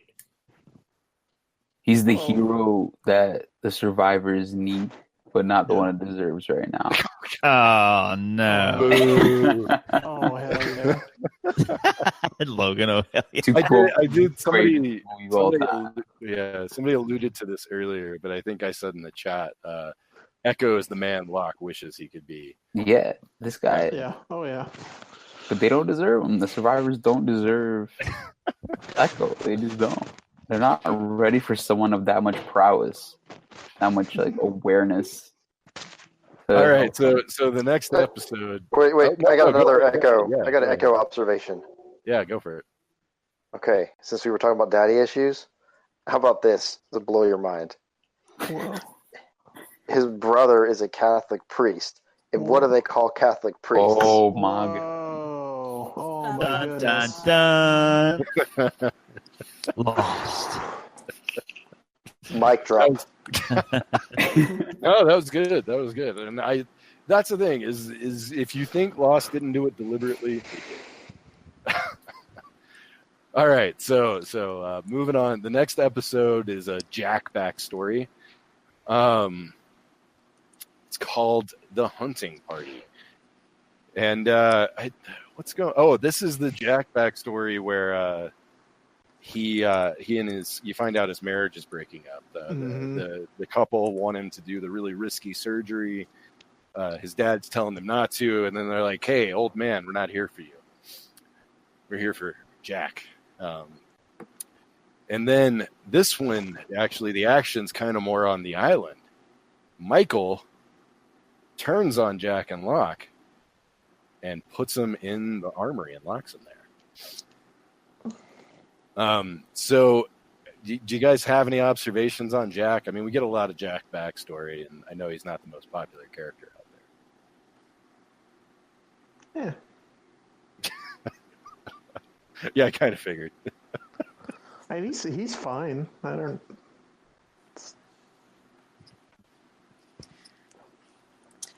I have to give him props for consistency. Like, he's the same person off the island as on the island.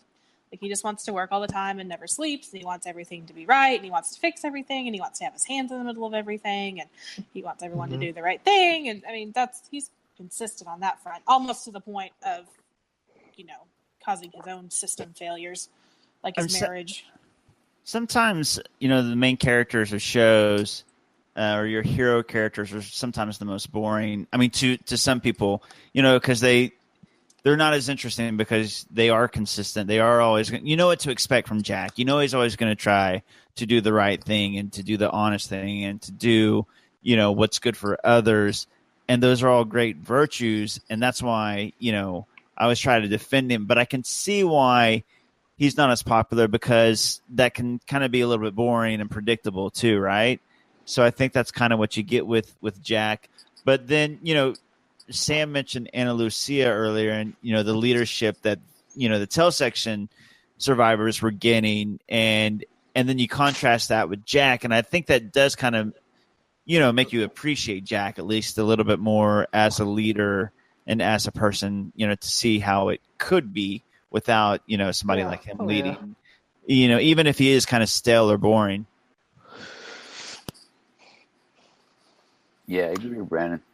I think it's redeemable and it's admirable that Jack continuously tries to do the right thing, where he tries to be altruistic as possible. But I think Jack recognizing or somehow implicitly recognizing that he is being altruistic is damaging to not only himself but the people around him. So you could constantly put yourself out there as like the good person who's going to solve everything, or the good doctor that's going to solve everything. Eventually you're going to spread yourself too thin, and the second one failure occurs, like Boone's death, it's going to shake you. And it might shake you to the point where you can't help other people anymore. Which I think might happen pretty soon to Jack. Like, there's going to be one loss, or there's going to be a series of small fragmented losses that's just going to push Jack over the edge, where he has to just press the reset button. But that might be healthy for him. I don't know. All right, so our next backstory focuses on Charlie, everyone's favorite Lost character. Oh my god! And my two notes I have here that I've written on his backstory: why isn't anyone sad for Charlie, you jerks? And on his island story, yes, Charlie is being a dick on the island. So Charlie, he's got a savior complex, which he inherited, honestly, from his mom. In this episode, we see his home life and how his brother's getting all the toys, he's getting the piano. And then we see on the island, he's having these crazy dreams about Aaron, and he kidnaps the kid after setting a fire. All right, so you guys hit me with how much you hate Charlie. Go for it.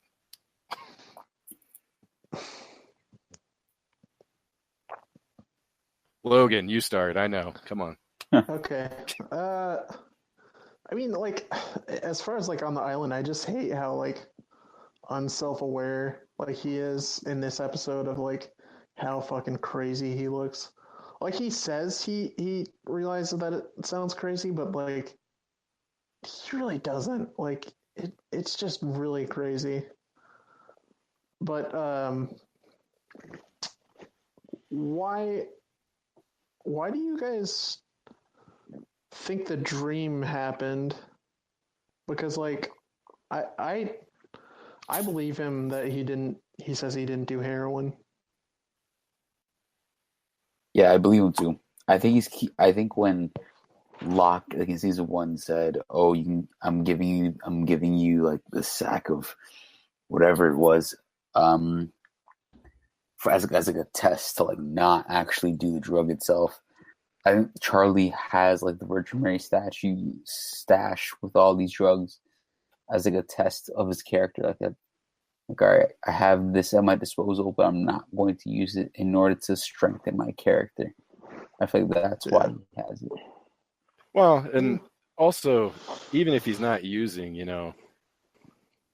it's a lot easier knowing that that's there if he needed it, right? It's like his safety net.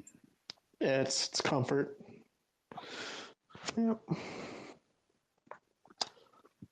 So what did you guys think about his interactions with Mr. Echo?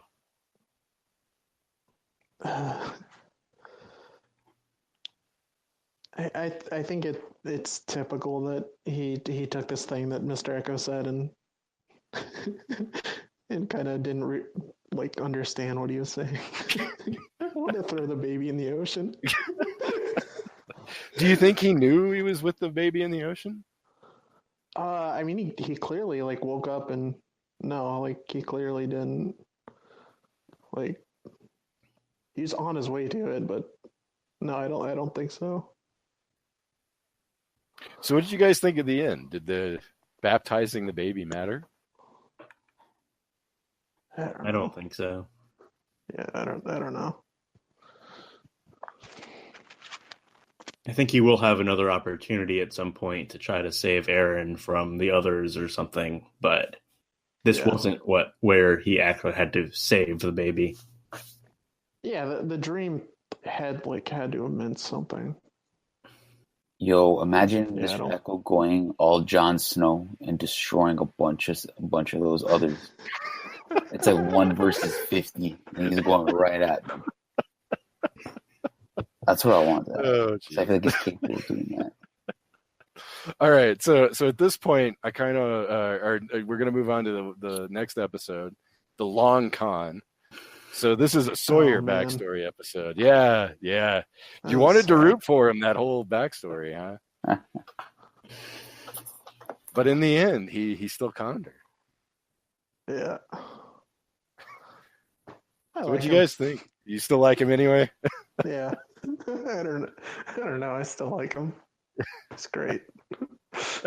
But what about what he and Charlie did on the island to get the guns? I mean, I hate Charlie for that, but Sawyer's just doing his thing. I love it, man. I love it. Complete hypocrisy. Hell yeah. So what about everybody else? Like, what did you make of Sawyer's cons on the island and off the island? I think the one on the island was a lot worse. Like, he took all the guns and they could have other uses, and it was better when it was protected and locked up.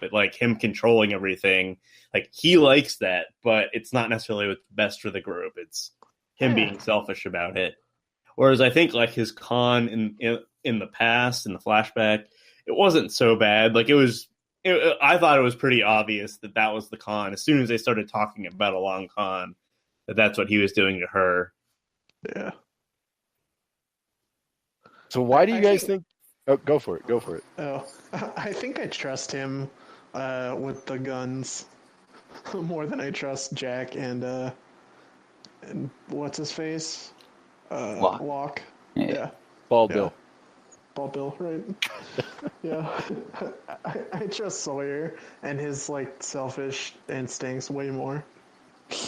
Why do you guys go for it? I also don't think it's a bad thing that Sawyer has the guns too. Because, they were in the safe and we've lost 4 of them or more now because people took them to go be angry and then the guns are gone. And they were about to do that again before Sawyer had taken them. So I'm not sure it's a bad thing because I don't think Sawyer's going to use them. The only time he's used a gun at this point was to try to save Walt. So that's a good segue. Why did he take the guns? Power? I don't know. Leverage? Maybe he wants to be hated again? I don't know. Still. Yeah, it does seem like, why does he want to be hated so much? Yeah. It's just his thing. That's just Sawyer, man. Classic Sawyer. All right, so at this point, let's recap a little bit what's been happening on the island this season, right? So the season opens up with them finding what's in the hatch. Desmond's down there. He tells them about the button they have to press every 108 minutes or the world's going to end. Jack sees electromagnetism down there with his key hanging from his necklace. Locke watches an orientation video that looks like it's straight out of the 70s. Tells them they have to work in pairs and press the button. They find a bunch of food down there. It seems like it can't have been from the 70s, so that's interesting. We find out the tail survivors have been surviving on the other side of the island. They got attacked by the others and infiltrated too. Ana Lucia shoots Shannon. When Mr. Echo shows up, he tells John that he's got a piece of the missing film. And the piece of missing film says, no communicating with the computer, and references some mysterious incident that happened with the hatch in the past. After that, we see Michael doing exactly what we're told not to do, communicating using the computer. Not long after that, Michael learns to shoot from being taught by John Locke, and then promptly turns on Locke and Jack and runs away with a gun to find Walt. Jack and Sawyer and Locke go after Michael and are confronted by the others, who say, this is our island and your guests here. It looks like Jack's not going to back down until it turns out they've captured Kate. And so they all lay down their weapons and go back with Kate. Jack wants to build an army with Ana Lucia after that. So let's talk about the stuff that's going on the island.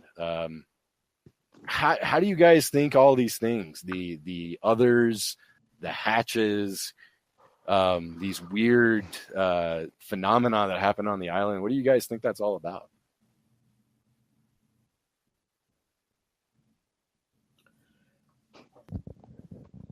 Anderson?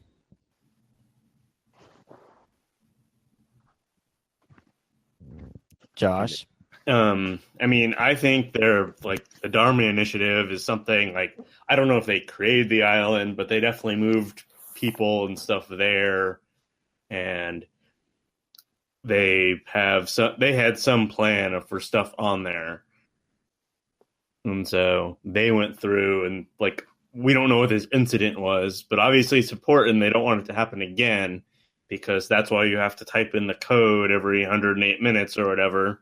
And then the one time when Locke almost didn't type it in, we started seeing all these Egyptian hieroglyphics that I don't know what they actually mean. Like, we looked into it a little bit to what the actual symbols meant, but they didn't seem to connect at all.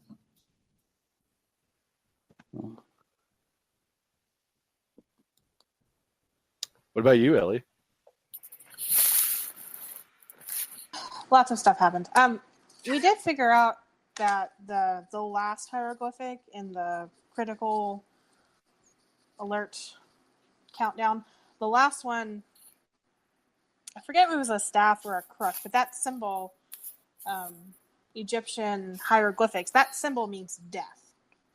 I couldn't quite sort out the rest of them, but that one I did figure out. So something bad obviously happens when that timer goes out. Mm-hmm. I have a running theory that the island was made instead of was an island that people then found and built stuff on. But I can't really prove that because the stupid pirate ship's sitting in the middle of it. Because you have these bunkers that are like really well, or hatches, really well made into the island. And I'd really like to get a look at the other one that the tail group just left, because something obviously happened to that one, because it looks really bad. And there's pretty much nothing there except for a couple of random boxes and somehow the second half of our film.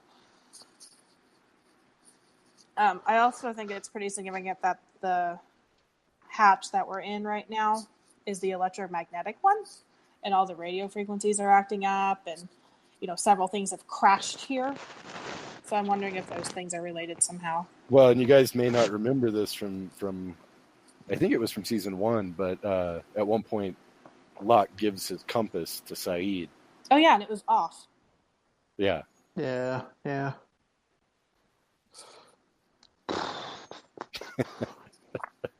I like that idea that the island was made, and they didn't find the island. Those hatches are just really well into the island. Like, they would have had to tear it up to put all that stuff in there. And there's 6 of them.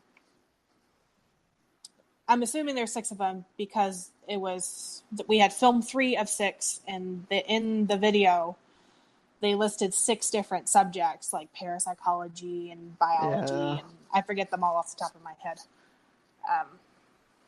So I'm assuming since there's 6 videos and 6 topics, there's a hat per topic.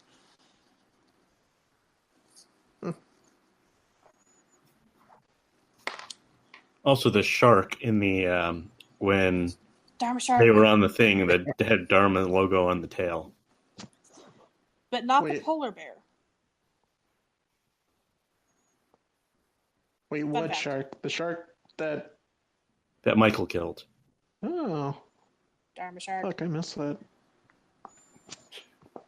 But the polar bear doesn't have a Dharma thing on it from what I could see. Either polar bear. Yeah. It's because little Walt created it. I know.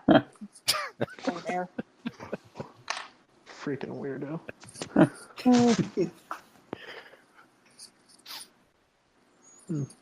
All right. Any other thoughts on what's been happening on the island up to this point? The weird crap that's going on. Like my only theories are that the other people are pirates, which I guess like doesn't explain like why they talk in like modern day colloquialisms and shit, and like why they seem, I don't know, they seem kind of up to date. They just look a little dirty and like have beards and shit. But you don't just think they're pirates. You think they're probably from the Black Rock, right? Right. They're from the so if I believe that they're from the Black Rock, that means I think the island is timeless. And I guess I would, like, there would be other people that they recruit for some reason. And then I have no idea about the Dharma Initiative. like, I guess that just came to the island after or whatever. I don't know. I read how the Dharma Initiative stuff isn't like some sort of cult that recruited all these people, like Desmond, like all these people, like all these scientists, quote unquote scientists. Yeah. I feel like that might be the case that's going on right now. They didn't call them cults in the 70s. They called them intentional communities. It seems like it. What were the subjects again? Allow me to find them. It's like electromagnetism. Psychology, parapsychology, biology. I don't remember the other one. Too many ologies.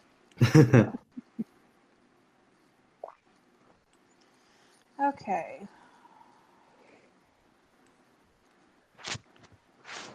We have...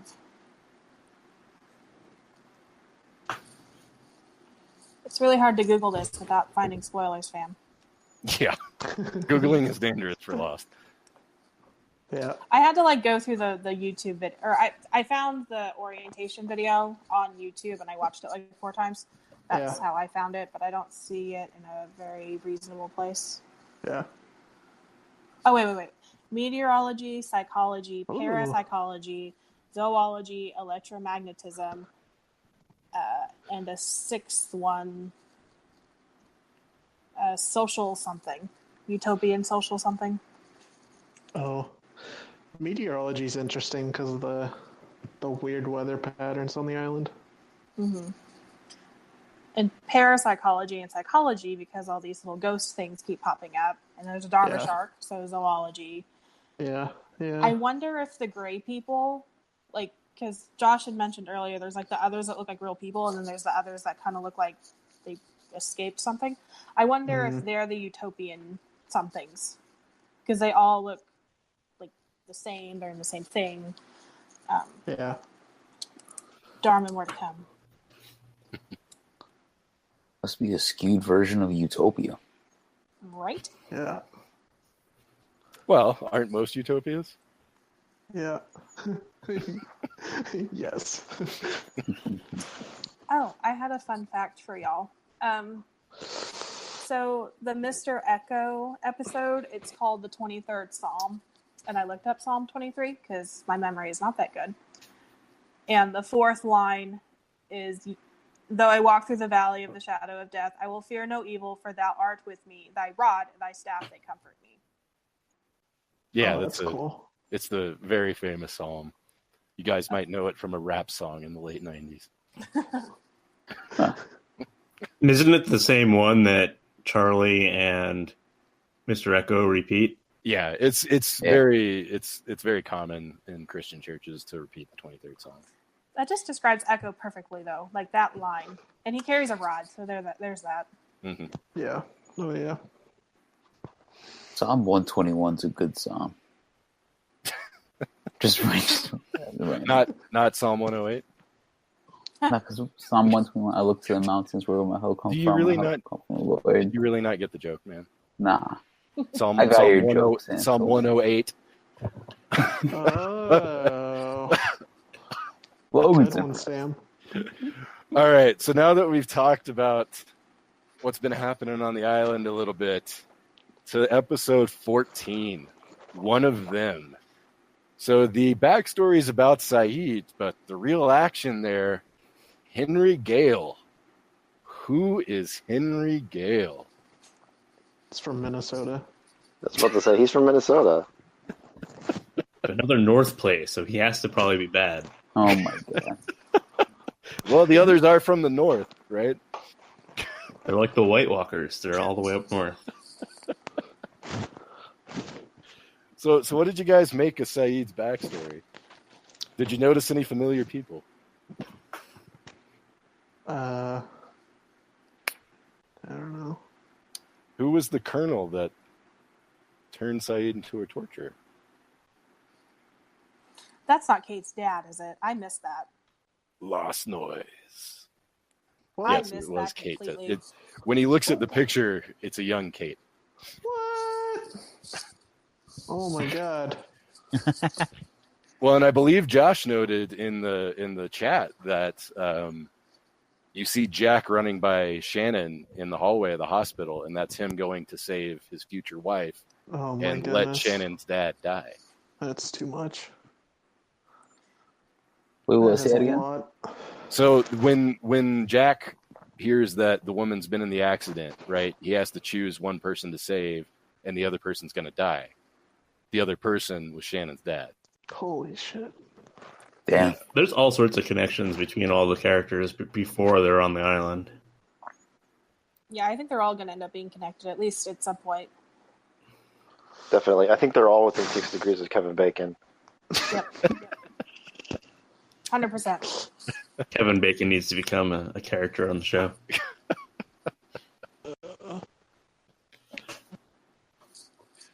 I can't figure out Claire and Charlie. I think those are the two that I haven't quite found connections for. And Mr. Echo.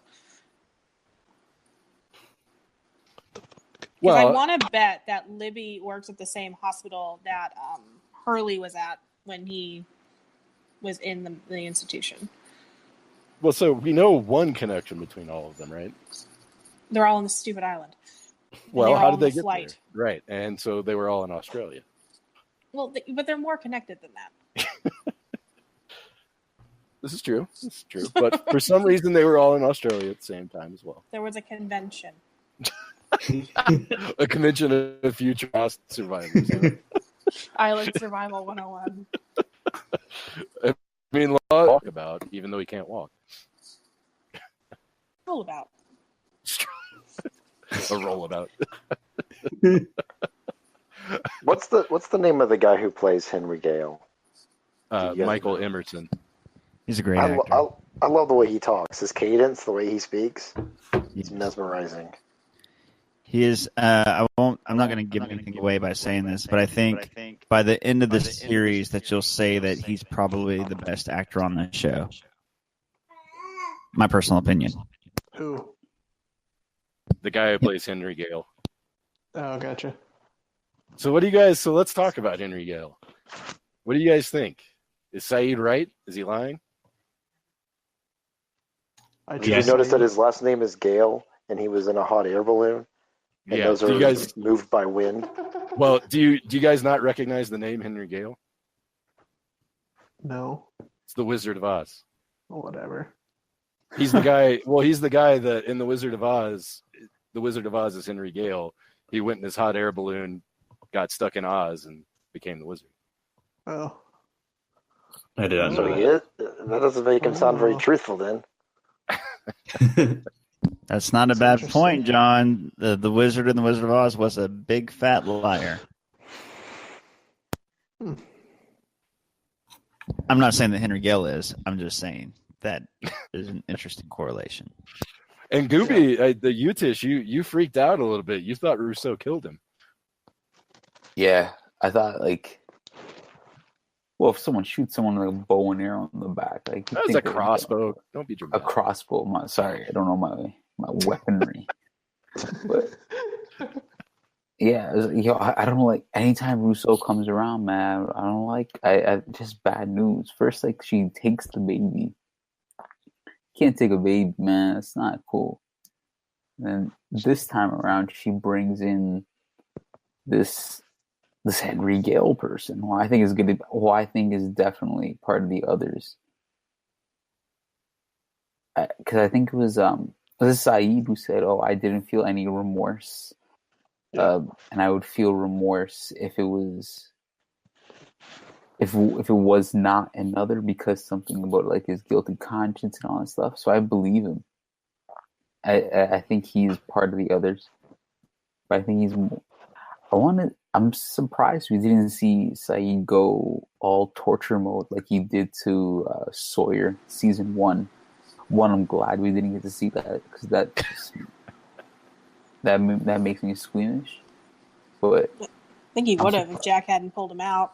Yeah, I feel like he might took his fingernails, did something. I don't know what he would do, but that's a little bit too. I think that's why I don't like Saeed that much. This guy would stop at no lengths to just get the truth or get the idea of the truth out. Come on, man.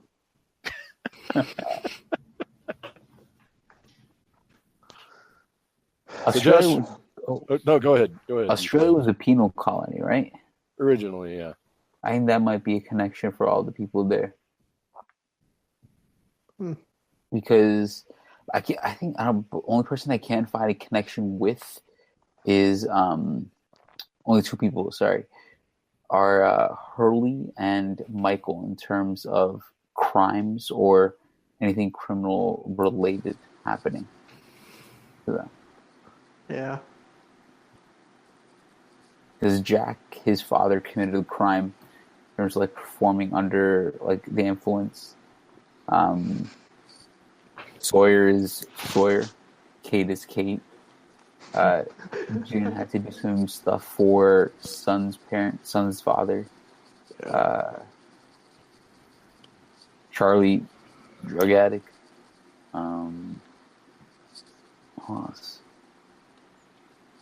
Claire's not really a criminal, but she did have a baby out of wedlock, so I don't know how critical this island is. Adultery is the number one thing you can commit. So what about you, Josh? What's your take on Henry Gale? I don't know if he's one of the others. I think he's obviously not who he says he is, but there still could be other groups of people on this island that are not either group that we know of right now. So maybe he's part of that. Maybe, but I definitely think he's been on the island longer than he says he has been, and he might be making up this whole wife thing. But I think Saeed's right to not trust him, and Saeed should try to get the truth out of him to figure out what's going on with him. So let's say you guys are right, the ones that think that Henry Yale's lying and is one of the others, the other people who have been on this island before. What's he up to?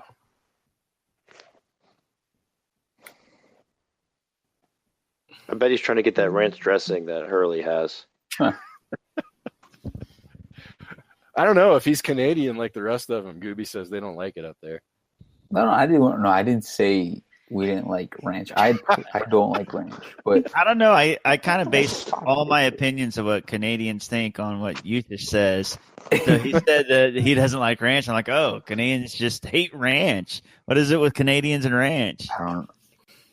No, I don't hate ranch. I think it's impossible to hate.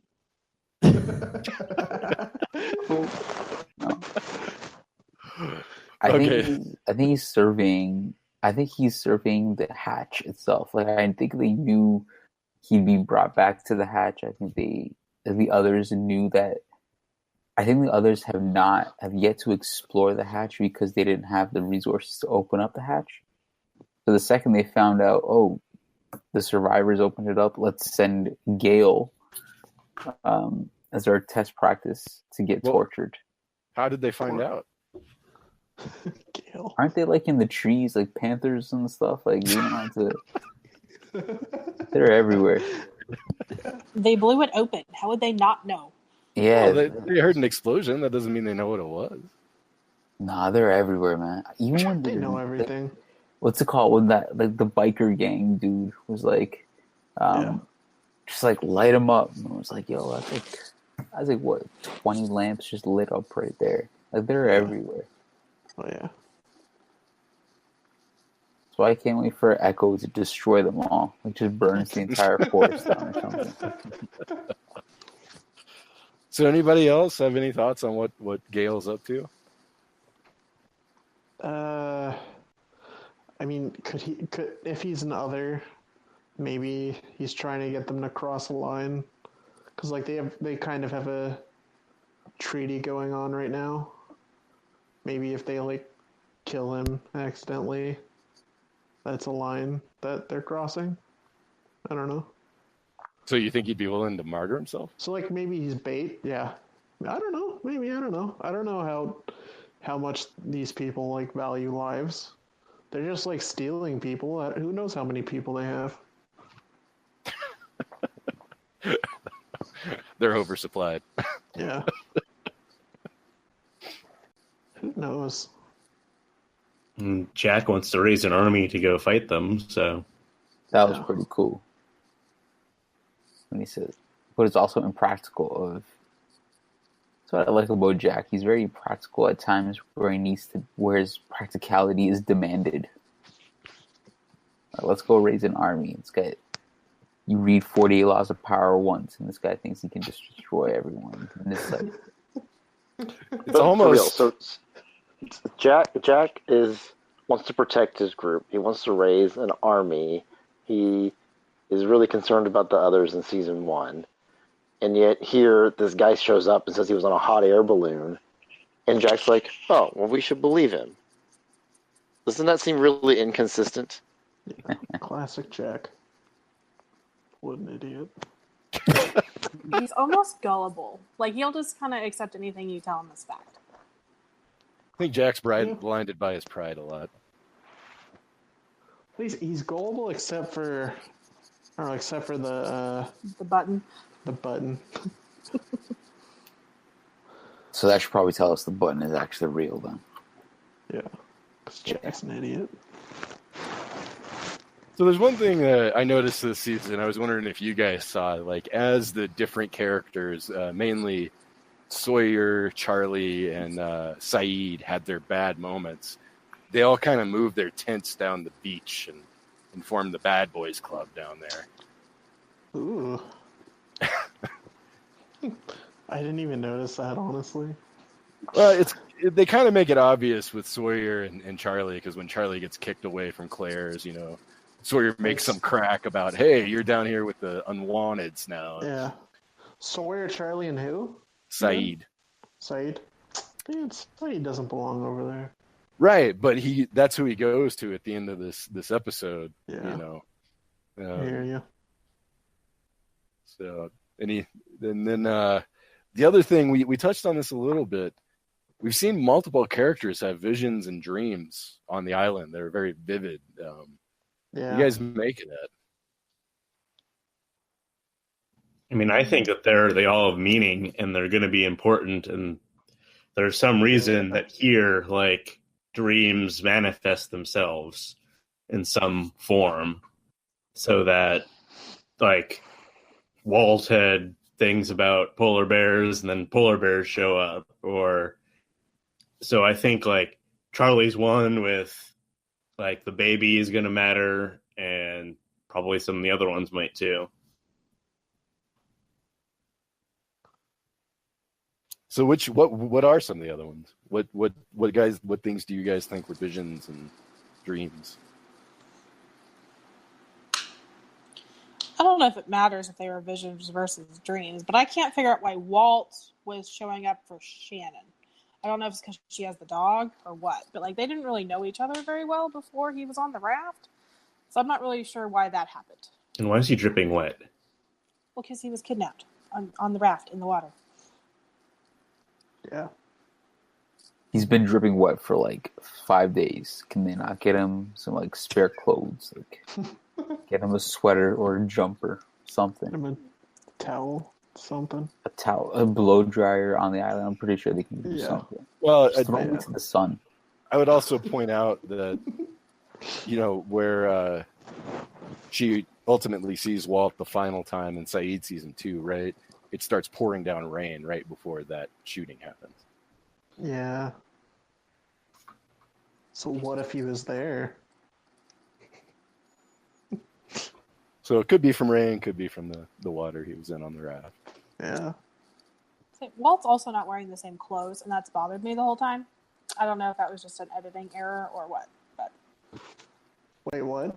Because he leaves the island in like a brown shirt, but he shows up to Shannon in a red shirt. Oh yeah. Ooh. Oh, didn't notice that. Fun fact. Seems like an important fun fact. Oh damn. Get my RGB game up now. This is why I was yelling at the podcast in my car for the first episode, because like all these random fun facts I needed to give you. No, they're good. They're really good.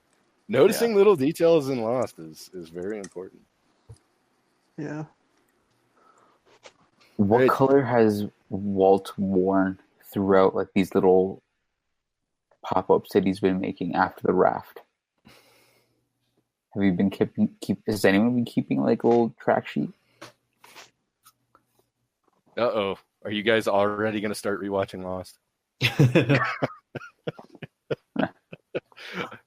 I mean, I know more targeted than that. We'll have like specific scenes we're looking for. I know Ellie has already rewatched the orientation video a few times. All right, so we have to do some little fun segments. Uh-huh. All right. Yeah. Go for it. Oh no, I was just saying I'm good. Okay. First, we will do the segment I mentioned earlier for the new time first time watchers. I want you to think of a yes or no question to put to me and Brandon about Lost. We're going to say yes or no, and that's it. Once we get to the point where we can explain it, we will, but not until then. First, anybody have a burning question they want to ask first? Josh, you go first.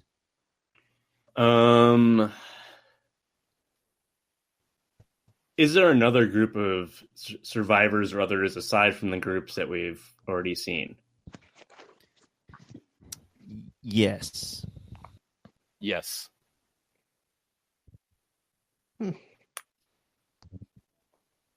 Okay. Ellie.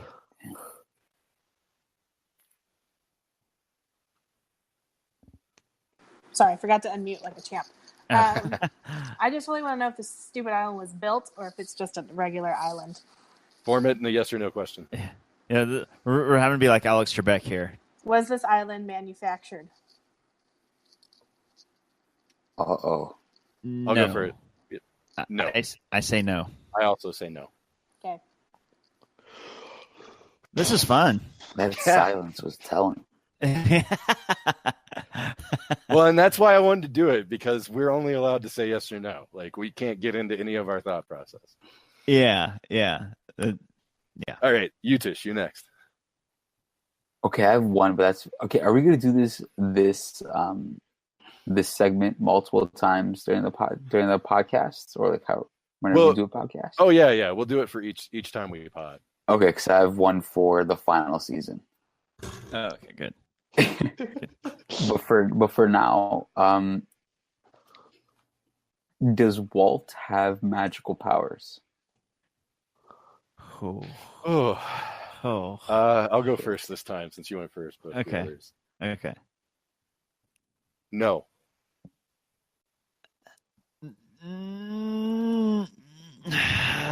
No? Question mark. I'm Ron Burgundy. Great question though. Great question. That is a great question, and a hard answer. All right, Logan, you're up. Is the island timeless? Yes.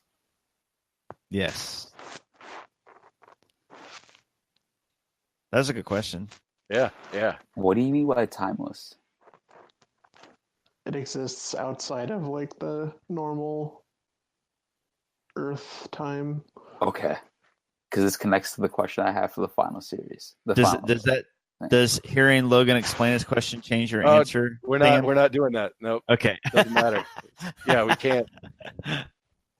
I mean, I appreciate that he asked the follow up, but yeah, I don't want to give anything away there. Yeah. All right. Those were great. Honestly, like really, really good questions. Yeah, they were. That was fun. Okay, so now let's do a little bit more of the fun section. Ellie had a great idea earlier for a exercise we could do. We're gonna do screw, marry, kill. All right, so let's see. First set of 3 characters I want to give you guys. Ana Lucia, Charlie, and Shannon. Wait, you're mixing dudes with chicks? Yeah. This is Yeah. Ana Lucia, Charlie, and Shannon. Well, and especially with this group, everybody's gonna kill Charlie. I used to like you, Sam. So, all right, fine. Ellie, you first. Screw, marry, kill. Ana Lucia, Charlie, and Shannon. Sorry. Well,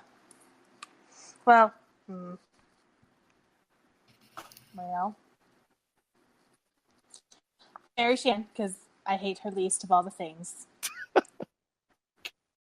And I don't know. I think Charlie's reckless, so let's kill him and we'll screw Ana Lucia. Well, that's pretty hot. All right. Utish, you next. Marrying Ana Lucia, screwing Shannon, killing Charlie. Oh, wow. All right. Yep. Yeah. All right, Logan, you next. Same as Utish. Wow, marrying Ana Lucia. All right, Josh. Okay, I'm going to kill Ana Lucia. I'm going to marry Shannon, and I'll screw Charlie. Drug addicts are probably wild. So for me, I am marrying Charlie. I am killing Ana Lucia, and I'm screwing Shannon. I think I got to go with I'm going to marry Shannon, screw Ana Lucia, and kill Charlie. Oh. So I like Charlie, but rough. I don't want to have sex or marry him. Why? He seems like such a gentle lover. He's one of the few dudes who's probably smaller than me, so I do appreciate that. I get called a hobbit a lot. I would actually be having sex with a real hobbit in this case. So. In the hobbit hole, new meaning, right? Yeah. All right, next set of 3. I say let's go with I got to say real Hurley. quick, Sam, Okay. the three that you just picked, the fact that people were marrying Shannon and Ana Lucia, you knew that you picked like three of the worst characters to do this with if people are actually choosing to marry them. Oh, yeah, I know. I think I've watched enough Lost to know how to push people's buttons here. Yeah. All right, so our next three, we'll go with Hurley, Mr. Echo, Oh no. and Rose. Let's start with Logan this time. Okay. All right. All right. Sorry, Rose. I'm gonna kill you. Shit. It's Mr. Echo and Hurley? Yep. Oh god. Man. I'm gonna marry Hurley. And I'm gonna screw Mr. Echo. All right, Ellie, you next.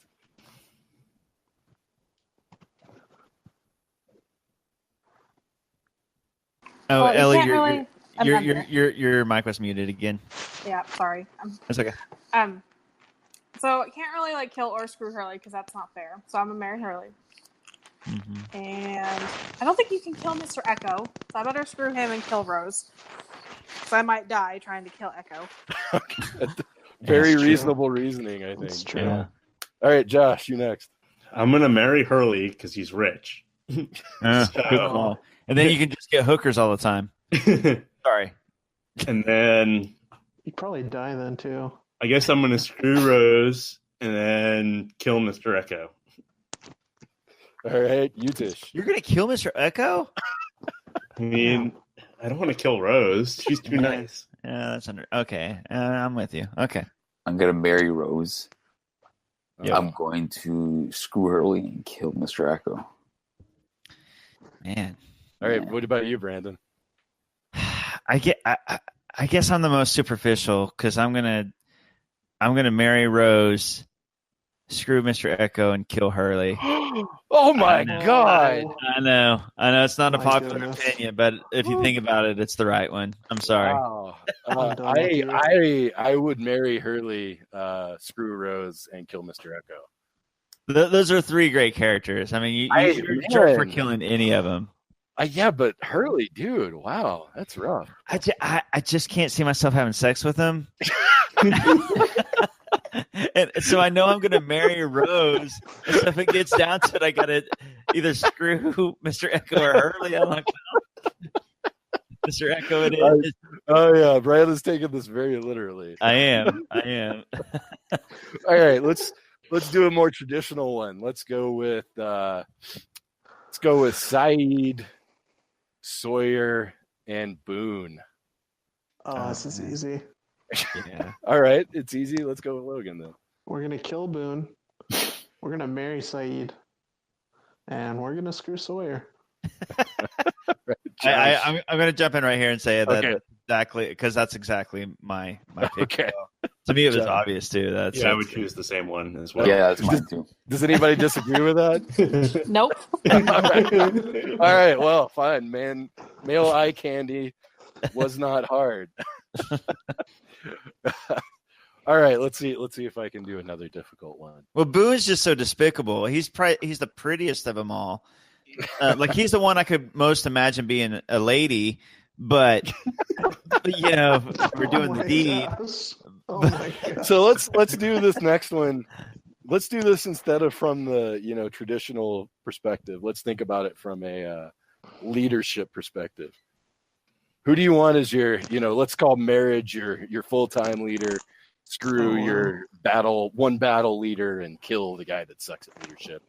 And we'll go with Jack, Locke, and who do you guys think the third should be? Echo. Echo's a good No. choice. Did you say Ana Lucia? Uh-huh. No, that makes it too easy. I'm going to put in Sawyer. Kate. How about Kate? I'm going with Jack, Locke, and Sawyer. Okay. You go first, Brandon. I'm going to marry Jack. I'm on the record as saying I do enjoy his leadership. I'm going to This will be surprising, but I'm going to marry Sawyer's leadership and kill Locke's leadership. He's too unpredictable, and Sawyer, like a one-time off battle, I can see him, he's passionate. Yeah, that's what I'm doing. Yeah, I agree with Brandon. That's mine. Nice. All right. Anybody have a different one? Yeah. I'm so Sawyer's my number one. Oh. Jack's my number two, and what's his face is last? Bald Bill. Yeah. All right. What about you, Josh? I think I agree with Brandon. Okay. So we're not a fan of Locke's leadership here, huh? No. He's just, he seems to know stuff, but he seems really reckless with some of the things he makes. Yeah. All right. Okay, so we did this for the last pod. I want to do it again. We're going to do top 3 and bottom 3 favorite characters. So let's start out with bottom 3 this time. Josh, you go first. Ana Lucia, Charlie, and Michael. Oh, okay. What about you, Tish? Ana Lucia is my bottom 3. All 3. Not all 3. I thought you meant all 3. You know what? My number one worst is Anna, second Lou, and Sia is my third. I can't think of anyone who is my bottom 3 other than actually no, Saeed will stay my bottom 3. Oh, come on. What? Yeah. What? Maybe because I have to fill the slots. He's torturing and killing people, man. Come on, Yeah, man. exactly. Hey, And come on, man. bottom 3. I mean, you always complain that Rousseau kidnapped a baby. Oh, yeah. So there we go. So awful. I forgot she existed. All right, Ellie, you next. Well, I'm going to join the Ana Lucia Club and throw some Charlie in there. Who's my last one? I'm going to throw a Henry Gale on there because I don't trust him. Oh, interesting. Anderson, are you back? Yeah, I'm back, man. What's up? All right, give me your bottom 3 Lost characters at this point. So my bottom 3 from 3 to 1. You're gonna hate me for this, but I'm gonna put Jen at number 3. Oh my Whoa. God! Oh, I like that curveball. I like that motherfucker. curveball. Let's see. I don't know if this is allowed, but number 2 is obviously Shannon, but does it not count if she's dead? No, That it's fine. counts. That counts. Okay, and then 1 is obviously Hurley. What? I'm kidding. It's Ana Lucia. Just kidding. Oh, I think we all about had a heart attack there. Let's see. The top 3 from. We're not there yet. Oh, Sorry. okay. Never mind. All right, Logan, bottom 3. Charlie. Charlie's all the way at the bottom. And then I guess Ana Lucia. And then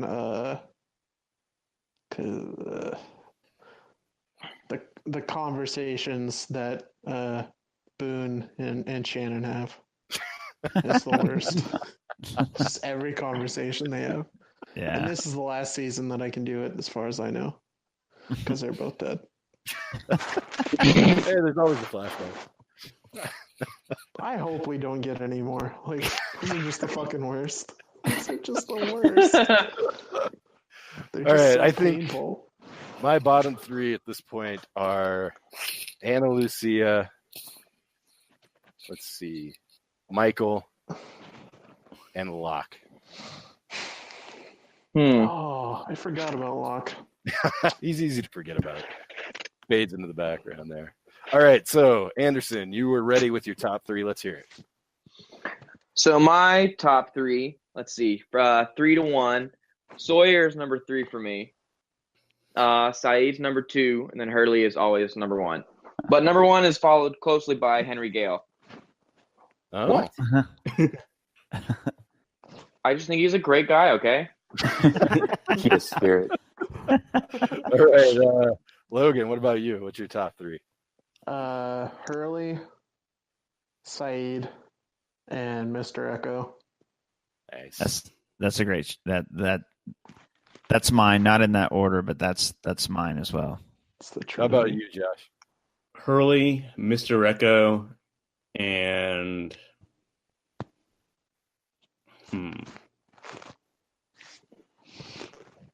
Sun.